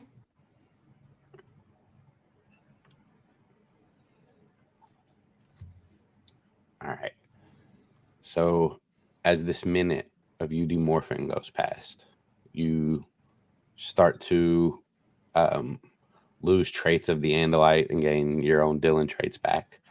Towards the end, what Andalite parts do you still have at this point? I think she still has her stalk eyes. I think that her she's lost the front set of legs, but she's still pretty long. And at that point, you feel yourself start to fade, and you know that you're about to pass out. Give me a Constitution save to stay awake. Can I use an inspiring anything to give her a bonus on that before she rolls it? You already rolled it. Well, she already wrote it, but you said it. What do you have to bonus her? I have to find it, but I know I have something. When a creature within 60 feet of you adds one of your inspiration dice to its ability, attack roll, or saving throw. I think that's just inspiration. So it's just straight up inspiration. Get an extra D10 So she can add a D10 to that if she wants. to the save, yeah. Okay. An 8. Dylan, you feel the blackness just take over your vision, and you notice her as you return from the you've turned off the lights and kind of got back to her side, Zac, and you notice her still parts to finish morphing. She has passed out. She's out. She's not even demorphed all the way, and she is out. Max, is there anything we can do for this poison? Is Matea included in this? I think so. Right. Zac, in a panic, would probably have just included everyone. So, Max, you hear faint thought speak. There is no cure for their poison. And then a second later, Matea is in this room and moving towards Dylan's side and leaning down towards her. I'm shaking her, trying to wake her up. And screaming in thought speak. You know how we do. Mm-hmm. The usual. Doesn't seem like anything's happening. Zac is TikToking right now. Dylan, wake up! I don't like this. Yeah, exactly. I think Savannah's gonna, just hearing all this go down, this is the point where she's gonna step in and she's gonna say, Zac, take Dylan, get her back to the cabin as fast as you can. See if you can get one of those crystals. Maybe that'll help. Or maybe one of the ones that gone. Helps you get and okay. Even before you could still be talking, but he's Yeah. already thrown this long person thing over and is booking it out the door. I'm just going to say, Aximili, apologies for the change in direction. Let's get back here. How close are we on, and this is including Maitea, how close are we on getting the bug ship? A panicked Maitea. She said, I don't even know. We haven't even found the second terminal yet. It looks like Dylan found the hatch to below. As I'm leaving, in another inspiration, this is inspiration, but it's going to be like, you better finish this mission to Maitea. Okay. As he's leaving. He'll like there's a moment where your all's eyes meet and she like looks at you, looks at Dylan's body slung over your shoulder and looks back to you and nods. He just a nod and then gone into the night. Let's find this terminal. Let's try and get this bug ship. Aximili, come back here. Cameron, you'll join me and we'll figure out what we're going to do to help as soon as you're done morphing.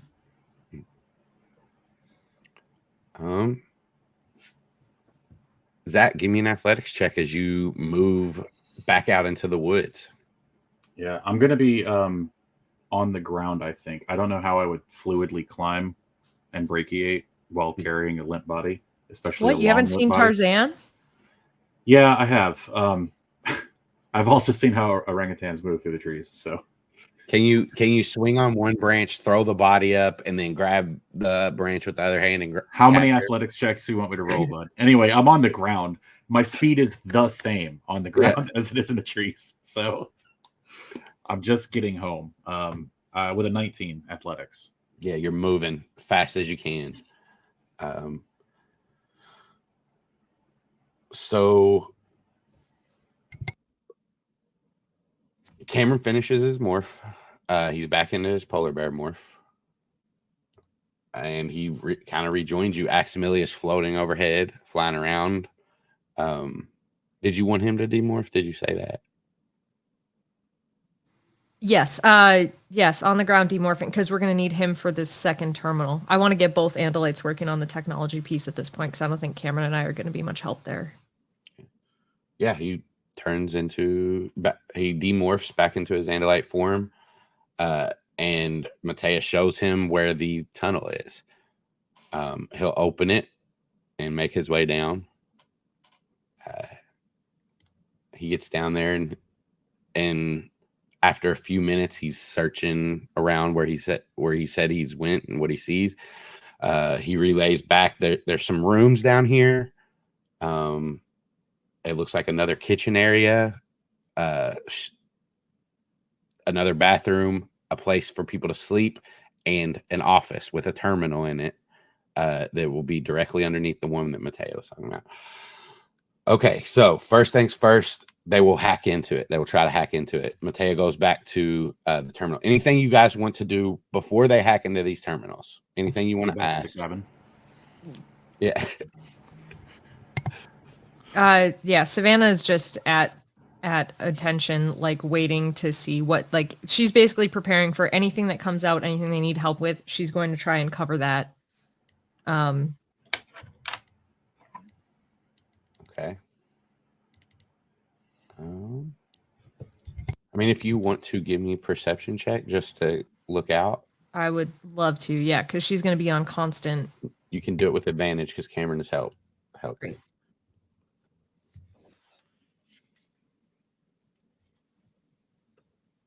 You don't notice anything.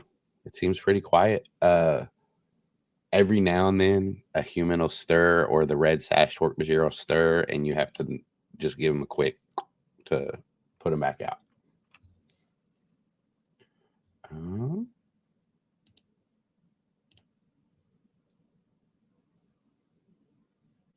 After not even a minute of them working on these terminals, Maitea hacked in. She gives Aximili the green light to enter dual encryption at the same time that she is, and get into the system.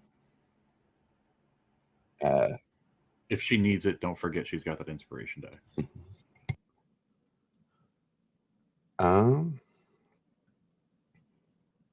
Yeah, she starts searching through. You can't really see her, but like just based on what they're telling you, she says she's going to spend the inspiration dice because this is something that she really wants.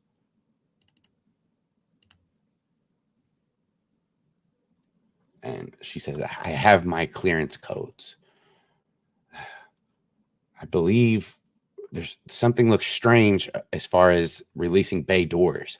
Can someone check the hole out there under the awning? Yeah. Dropped the bulldozer. Yeah, because Savannah saw the bulldozer go down there, right? Mm-hmm. Can she ask, like, would that be an active bulldozer? Could that be the issue that you're seeing? I do not see the controls to open it at all.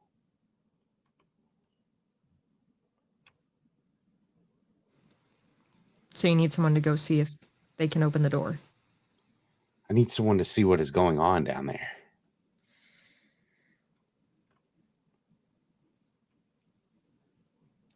All right. I think Savannah will take the time to demorph if there is cover nearby. Like if it looks like there's somewhere that is dark and away from cameras and all that jazz that she can demorph in.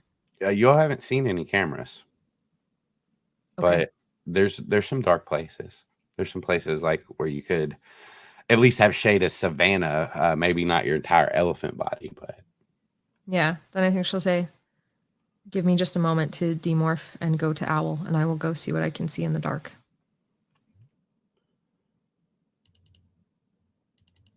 Yeah, you demorph. Do you have any particular place you want to do it? In a place that looks covered in dark and not out in the open. All right, yeah. So you demorph, and you can stay there and remorph if you want. Great. Make sure you're knocking off your demorphs. But yeah, yes, I just did. Okay, great. All right, and then she's going to Owl, and we'll fly directly over there to the. No perception check needed. You can look down here and kind of get into this awning with your dark vision. You can see in there. This looks like a big hole. Like the Taxons were digging this. Give me an insight check. But yeah, they look like they were doing the same thing when they were down in the Yeerk River, carving out parts of the cave. They were doing the same thing to this dirt, making a big hole. Okay.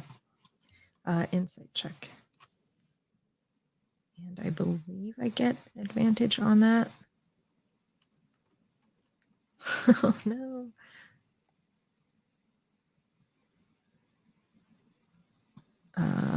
Yes, I do. So 20. Good thing. With a 20, I feel like you can kind of deduce that they were building this. They aren't done with it. So no bay, no bug fighter. This was the start of that. Maitea, there's nothing back here. It's just a tunnel. There's no ships, no controls. It's just a hole in the ground. That is very unfortunate.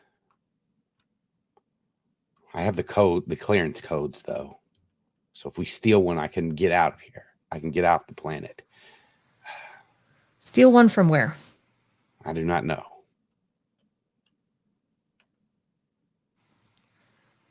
All right. Well, I'm done risking my team at this point for something that we don't even know where it is. No, we have what we came here for. We have some of what we came here for. What I came here for these codes. I guess I have what I came here for. I'm now here to help you.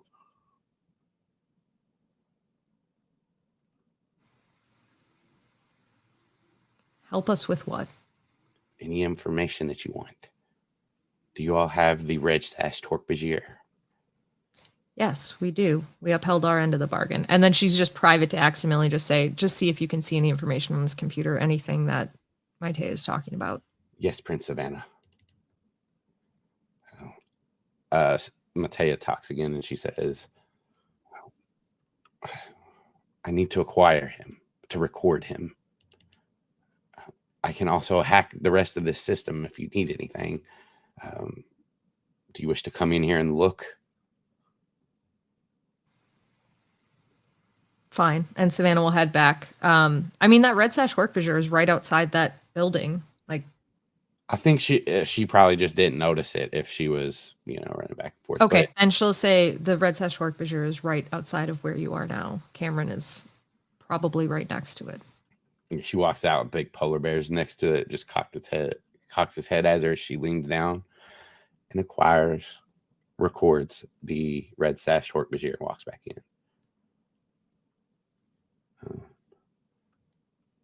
Yeah, you can join her and kind of like look at the computer.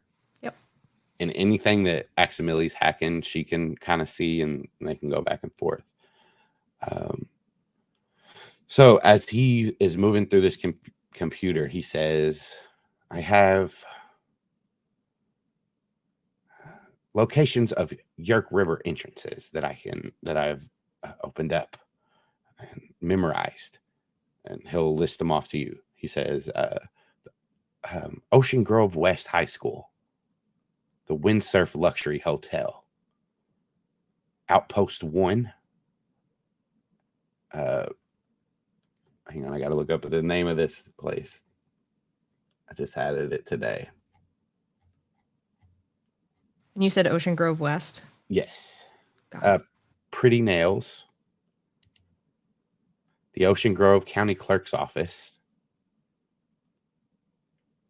the jailhouse, and then beside that it has a note that says installation almost complete. And then plans for opening one in the police station. Would you like me to search for more information?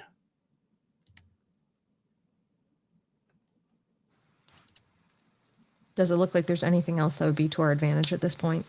I believe so. Then let's push for a little longer.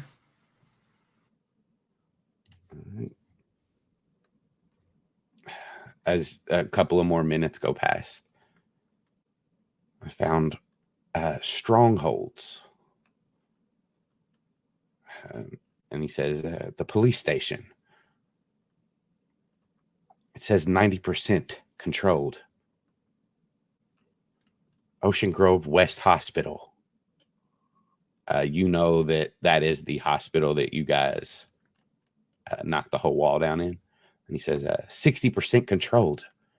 It also has a note that says compromised. Military Storage Unit 223. 100% controlled.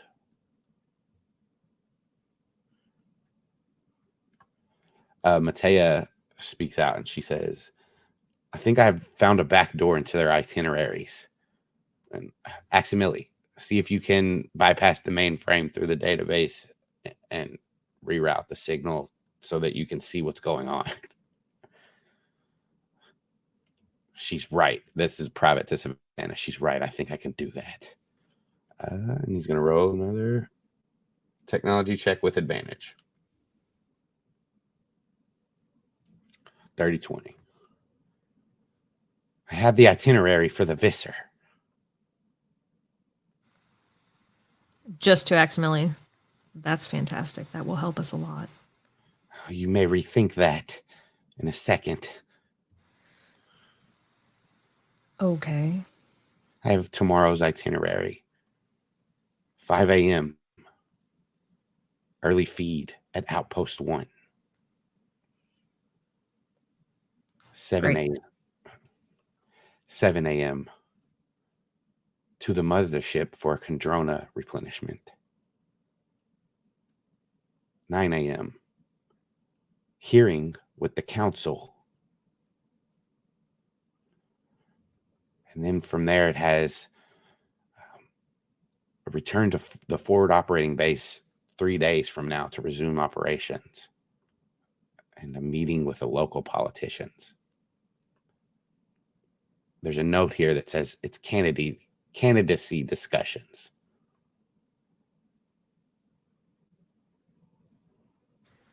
All right, so it's critical we go ahead and get this done now. Maybe soon. Prince Savannah. This is private thought speak to just Savannah, not even to Cameron.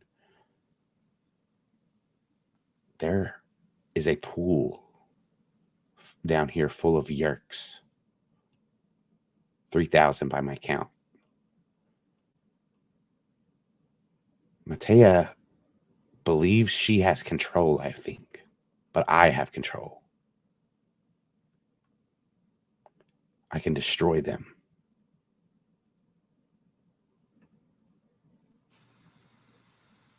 How? By raising the temperature of the pool high enough that they cannot survive.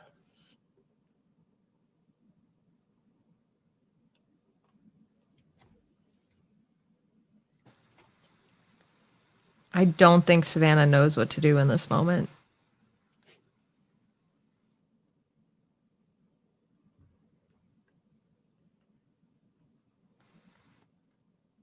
Regardless, Aximilia asks, what should I do for Prince Savannah?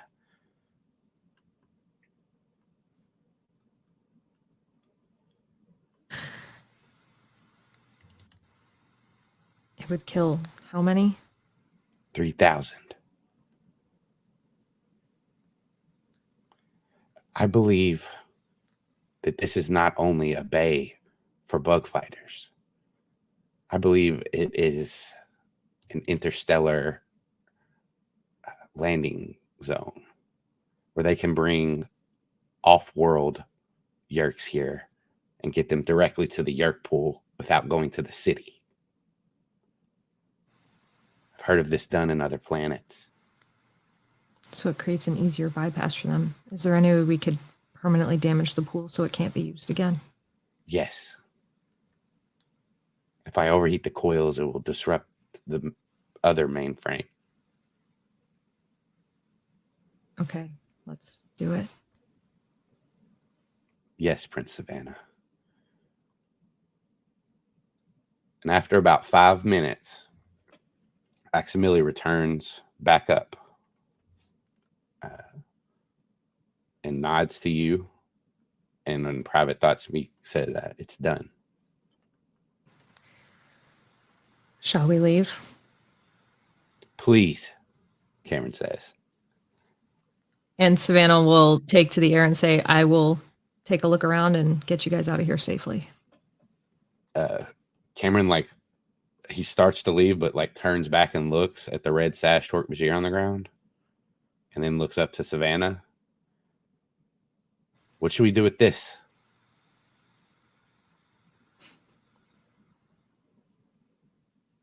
I mean, are you... Maybe we can... Let's take him with.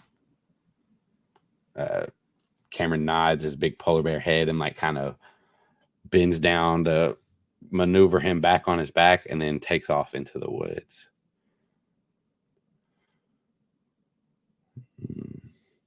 Yeah. What do you do, Savannah? Take off into the air? I'm flying up high. I'm giving them a clear path, making sure that there's like, I'm looking around for anything that's going to happen, that other alien to come back, Torque-Bajir that we didn't expect. I'm trying to make sure everybody is getting out safely at this point. Mm-hmm. Give me a perception check.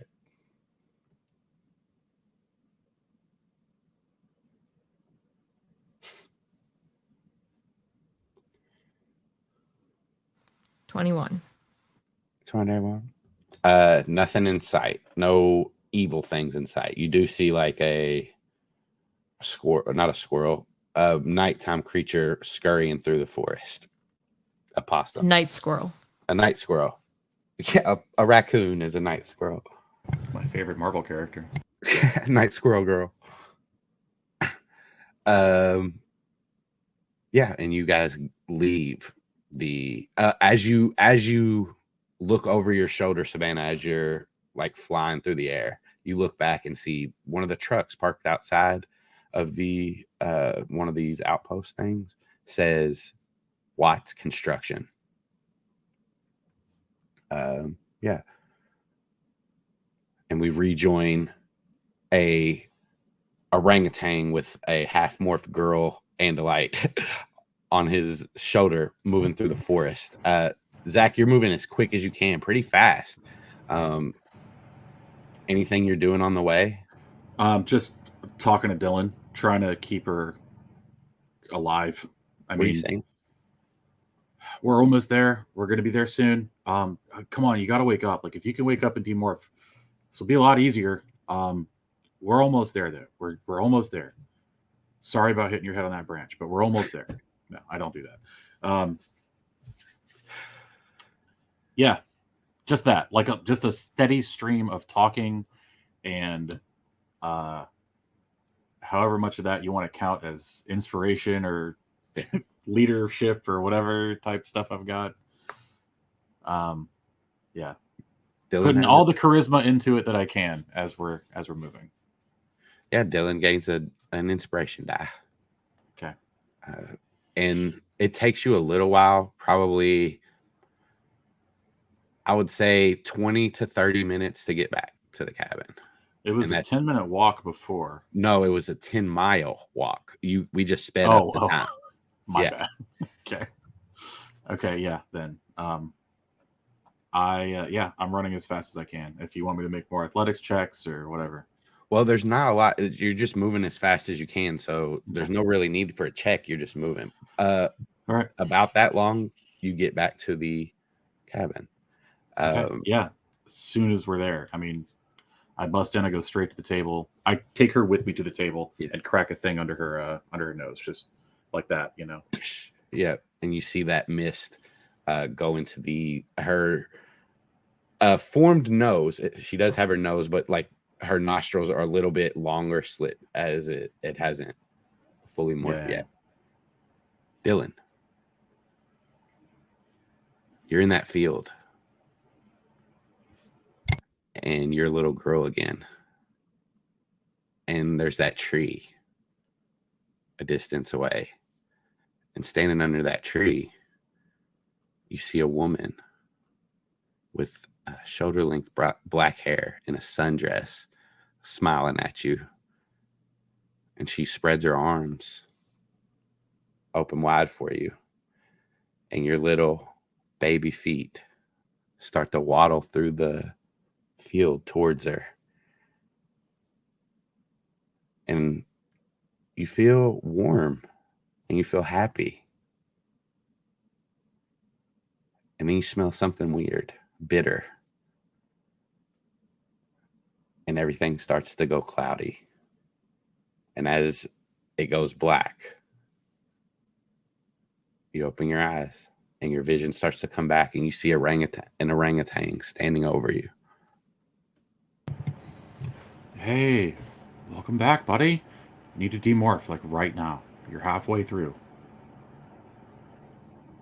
Okay. Don't and panic. she's just You're like cool. You're cool. looking Just around demorph. her. How does she feel right now? You feel like you could pass back out at any second. You feel sick. Okay. Your vision is still like blurring in and out. All right. She's gonna try super hard to demorph. All right. Give me a concentration check.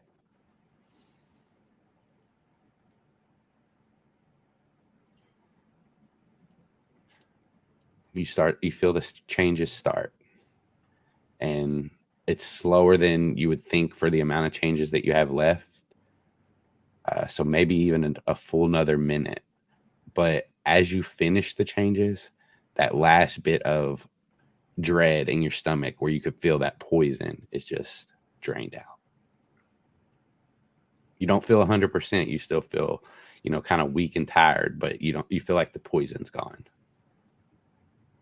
She's gonna immediately start to stand up and look around. Where is everybody? We're back at the cabin.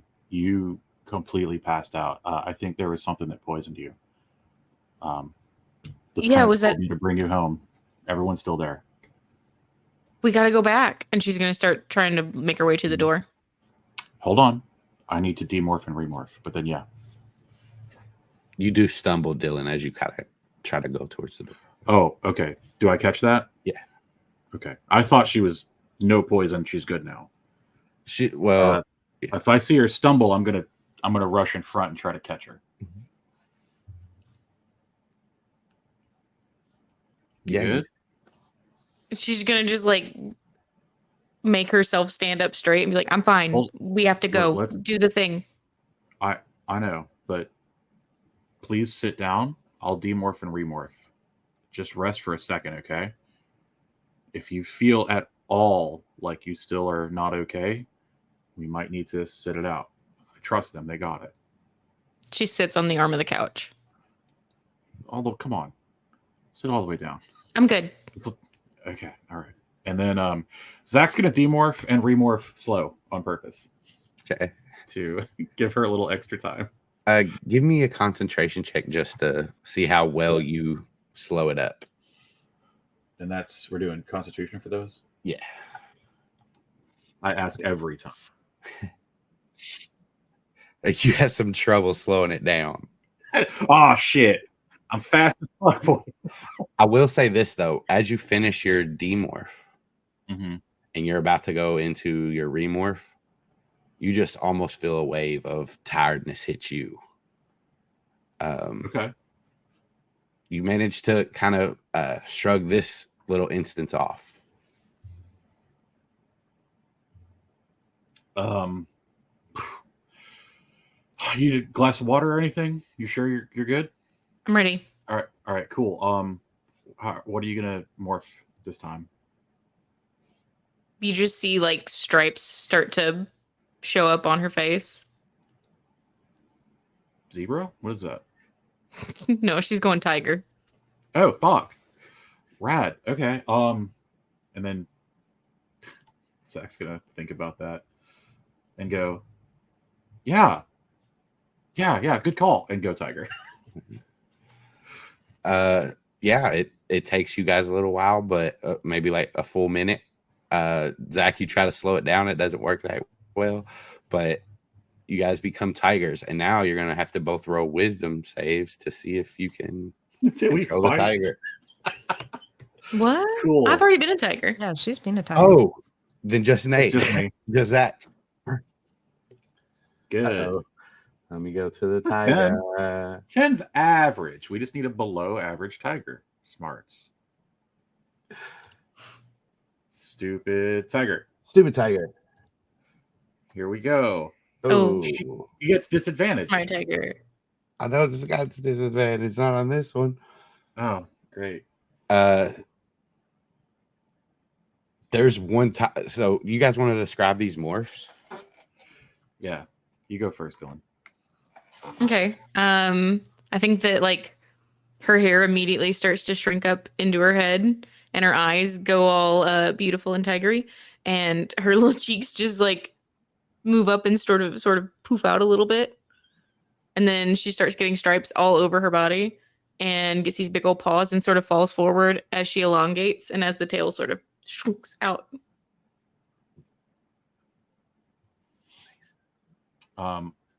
Zach standing in the living room of the den or whatever of the cabin, and his face starts to smush out just a little bit into that sort of feline snout.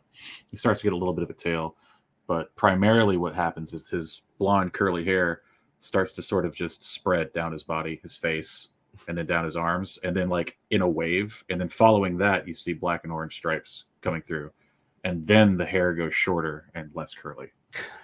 Nice. And then he falls down onto his front paws, and then he notices that there's another tiger in the room and jumps at it that. Yeah, with a growl. You can make an attack roll. I would love to. Fuck you, best friend. A bite. Am I biting or clawing? I'm gonna go biting. Okay. Yeah, 22, baby. And deal some damage. Fuck you. I'm so sorry. I got you home. You're safe. Fuck you. 9. Dylan, anything 9 right in your flank. Yeah. As this tiger bites you. Yeah, she's gonna like curl around onto him and like try to rip him off of her. Like, calm Alright. the fuck down, buddy. You can give me a wisdom save, Zach. With advantage because she's helping me. Yeah. Nice. Thanks. 11. Just 3. yeah, stupid Snapped out of it. tiger. Stupid tiger. Turns out this is Daniel Tiger. And he's kindergarten. You did great. Great. I'm just gonna go. Oh, I'm so sorry, and then like just pull the mouth open and back up.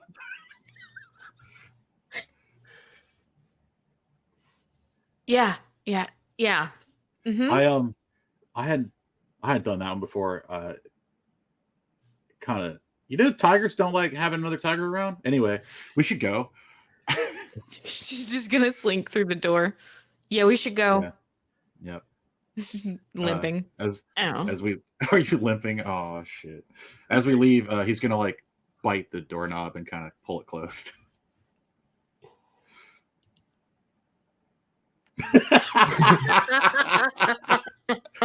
Casey with the bangers. Nice.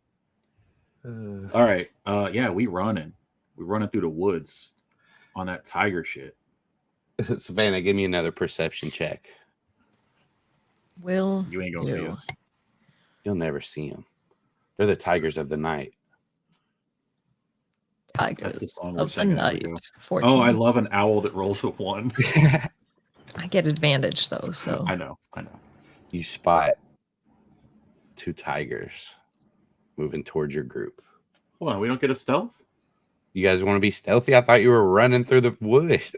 That doesn't mean we ain't stealthy. Tigers All can right. run and be stealthy. Roll it up. Hell yeah. You don't see a goddamn thing. Rolled a Dylan's not 23. being stealthy. Oh, okay. You see one tiger. knowing that Dylan has been a tiger before and remembering it, I think she'll just say, Dylan. Are we good? Are you good? Yeah, you're coming right towards us. Are you good? I'm good.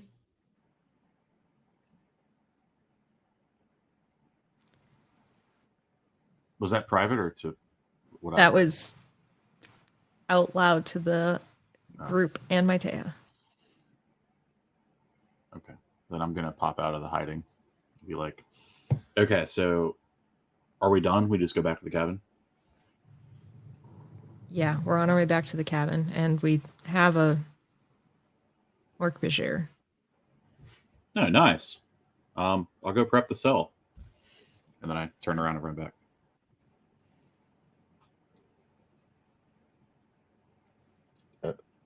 What was I don't know that? what that roll was. I don't know. And it was I didn't also even really touch my mouth. intimidatingly placed. Yeah. It just rolled. I didn't do it. Oh, I think that was your tiger roll. I think it didn't catching up. pop up until just then. Oh, okay. Wow. Yeah, Dylan that's the right numbers. and Andalite emerges from the trees and stops right in front of you and looks at you as she's breathing hard. And she says, "You're okay? I'm fine. Did we get it? I got the codes. There was no bug fighter." You said there was a bug fighter. Thought there may be a bug fighter there. I needed the codes. Okay, get to the cabin. We'll talk about it in a minute. And she's gonna run, like, try and intercept the rest of the group. Yeah, you meet back up with them and you see a polar bear with a port bajir over his back. And yeah, you guys make it back to the cabin. Zach, you're already there. Yeah, I ran back as a tiger. Which Dylan is specifically staying at the back of the pack to, like, look for this fucking alien Give me a and make perception. sure it's not coming. And you can too as well, Savannah, because I'm sure you're scanning as you're going. Yes, absolutely. You can both do it with advantage as the others help you. Dirty 20. 19. You do not notice that alien. Neither one of you.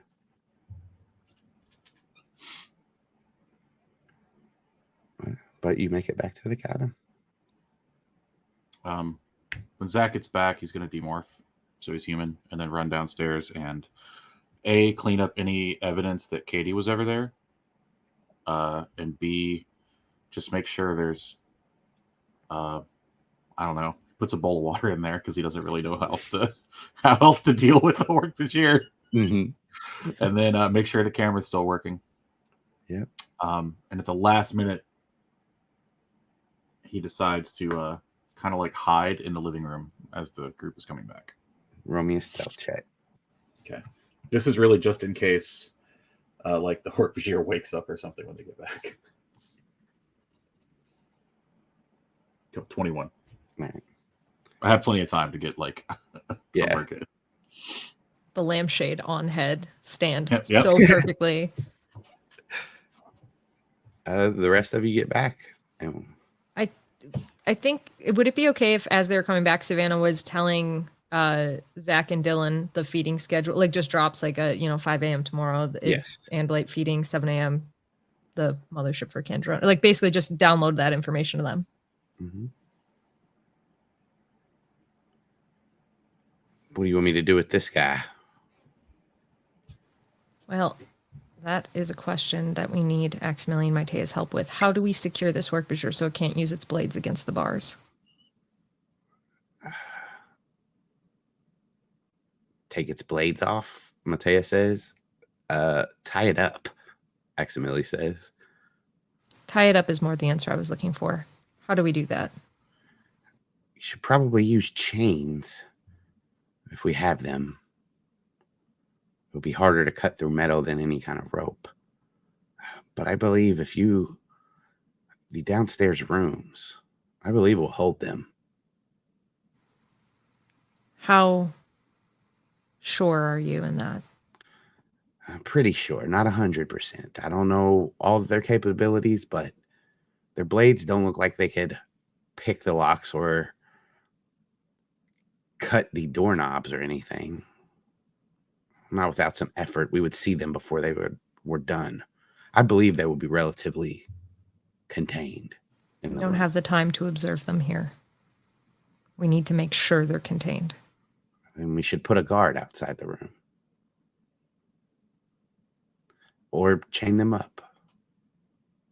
Can we just secure their arm blades and otherwise leave them free to roam about the cell?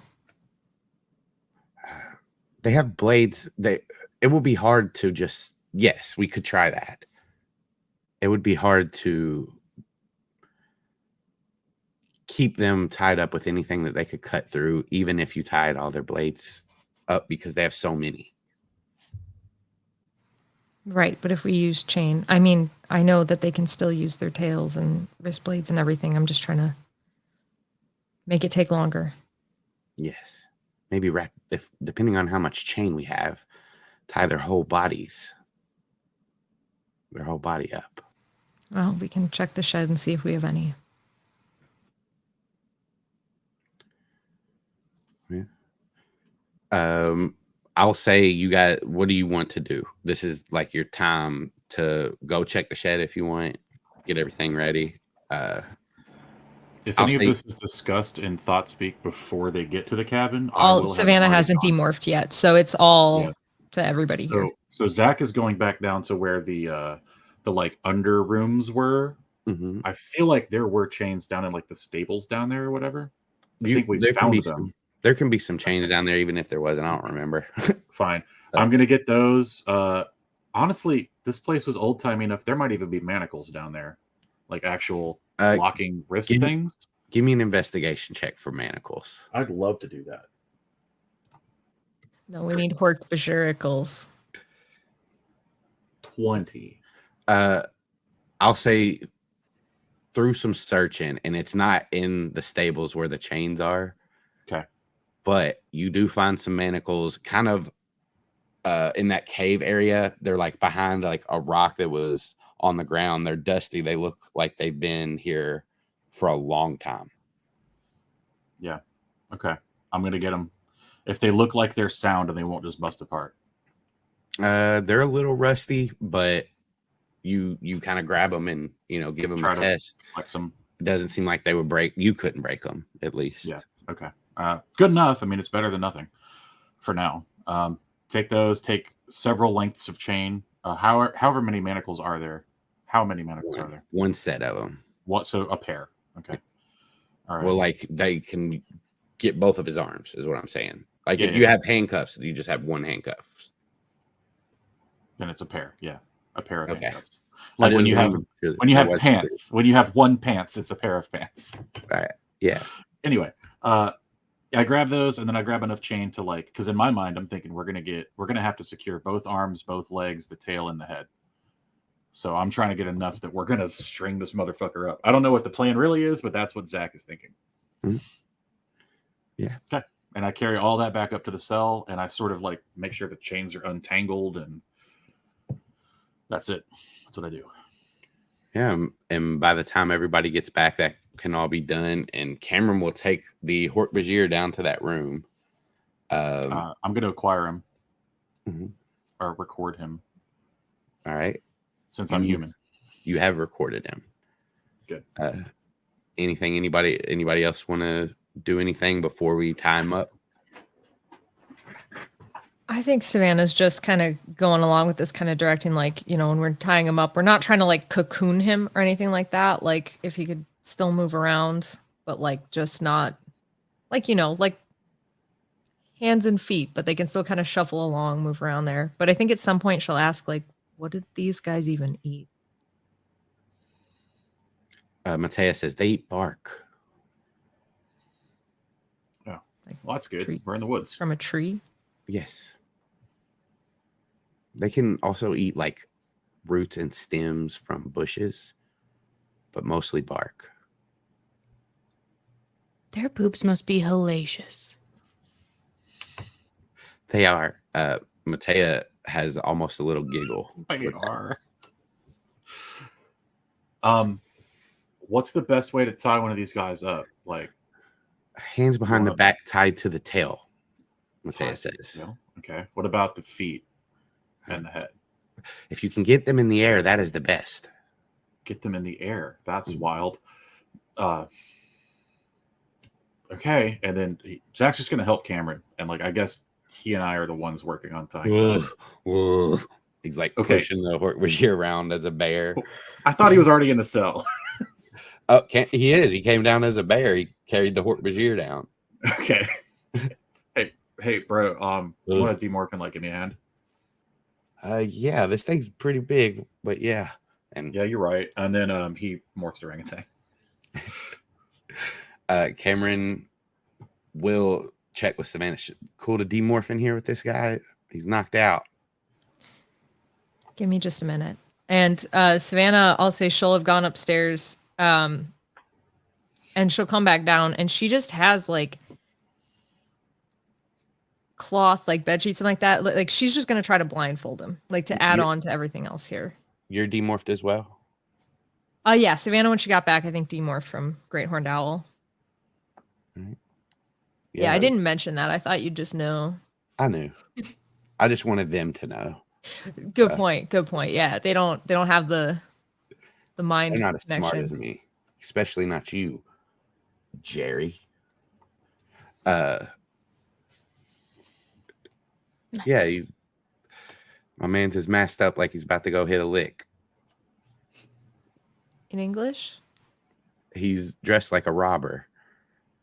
Okay. Thank you. Cool. Cameron will also acquire the Hork-Bajir and kind of help Zac. Zac, you'll have advantage on a survival roll to tie this Hork-Bajir up. Anybody have anything else they can add to it? No, I think Savannah will record him if possible, and then go back outside to collect some bark. Yep. I don't know if Dylan is Dylan... just she's laying on the porch as a tiger, just scanning, making sure nothing is following. You want to roll another perception check? Sure.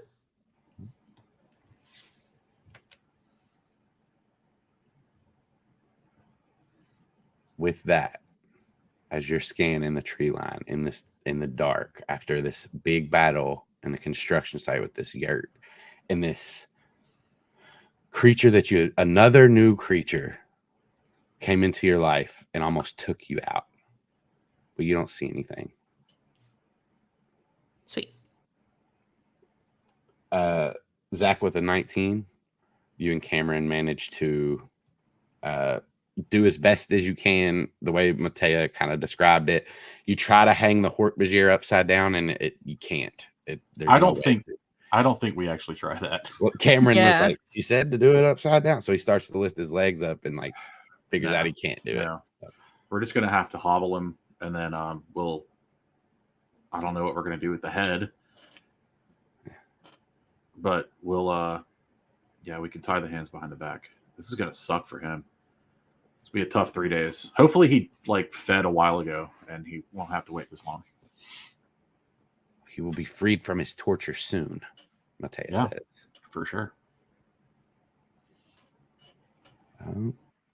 Yeah, and you guys have captured a Hork-Bajir. Anything you guys want to do? No. Getting him bark. Bringing it back down. Mm-hmm. I'll go help when we're done tying him up if that's still going on. Try to get him an arrangement. Get him some pine, some birch, some oak. Nice little salad. Don't know what he likes. That's a sandwich, A barcouterie board. A Barcouterie board. So good. That's really good. The whole time that they're in the woods, Dylan is just going to be like prowling and on alert, just like making damn sure. Mm-hmm. You watch their backs good. I think the only other thing Savannah will do is once that's kind of settled and the Hork-Bajir is contained and it's gotten to that point where like, okay, we've done what we can do and now we're just like waiting to see what happens next. I think at that point she will go back to Dylan, whether she's tiger or human, and ask again, like, are you okay? I think I'm okay.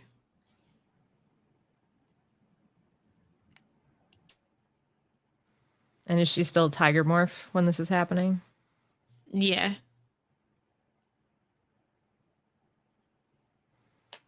Savannah will take her word for it.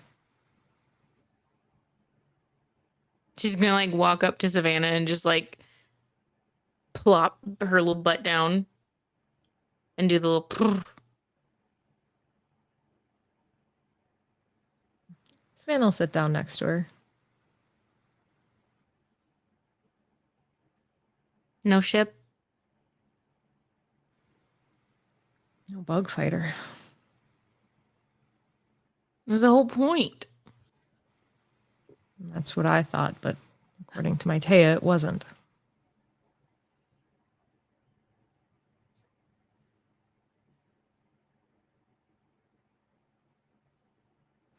And unfortunately, we have to move tomorrow now, early.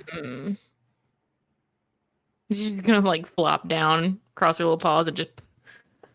I'm so tired. Me too.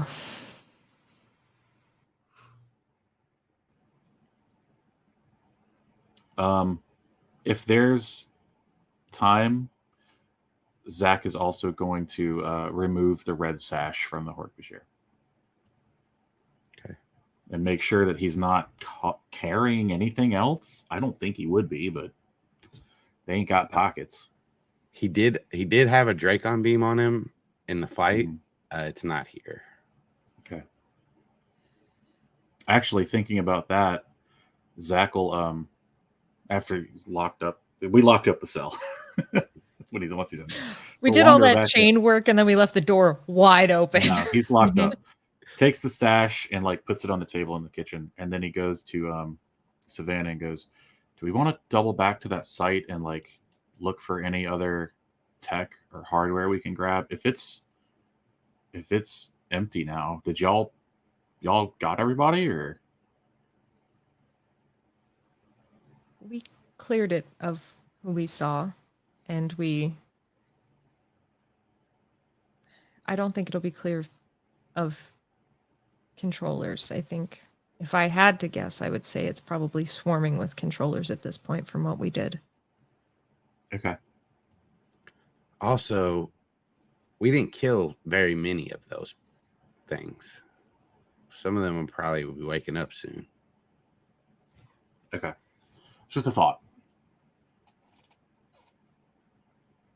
Anyway, he's secured, I think. All right, then I guess we start preparing for our next mission. Oh, sounds great. Zac will go back inside.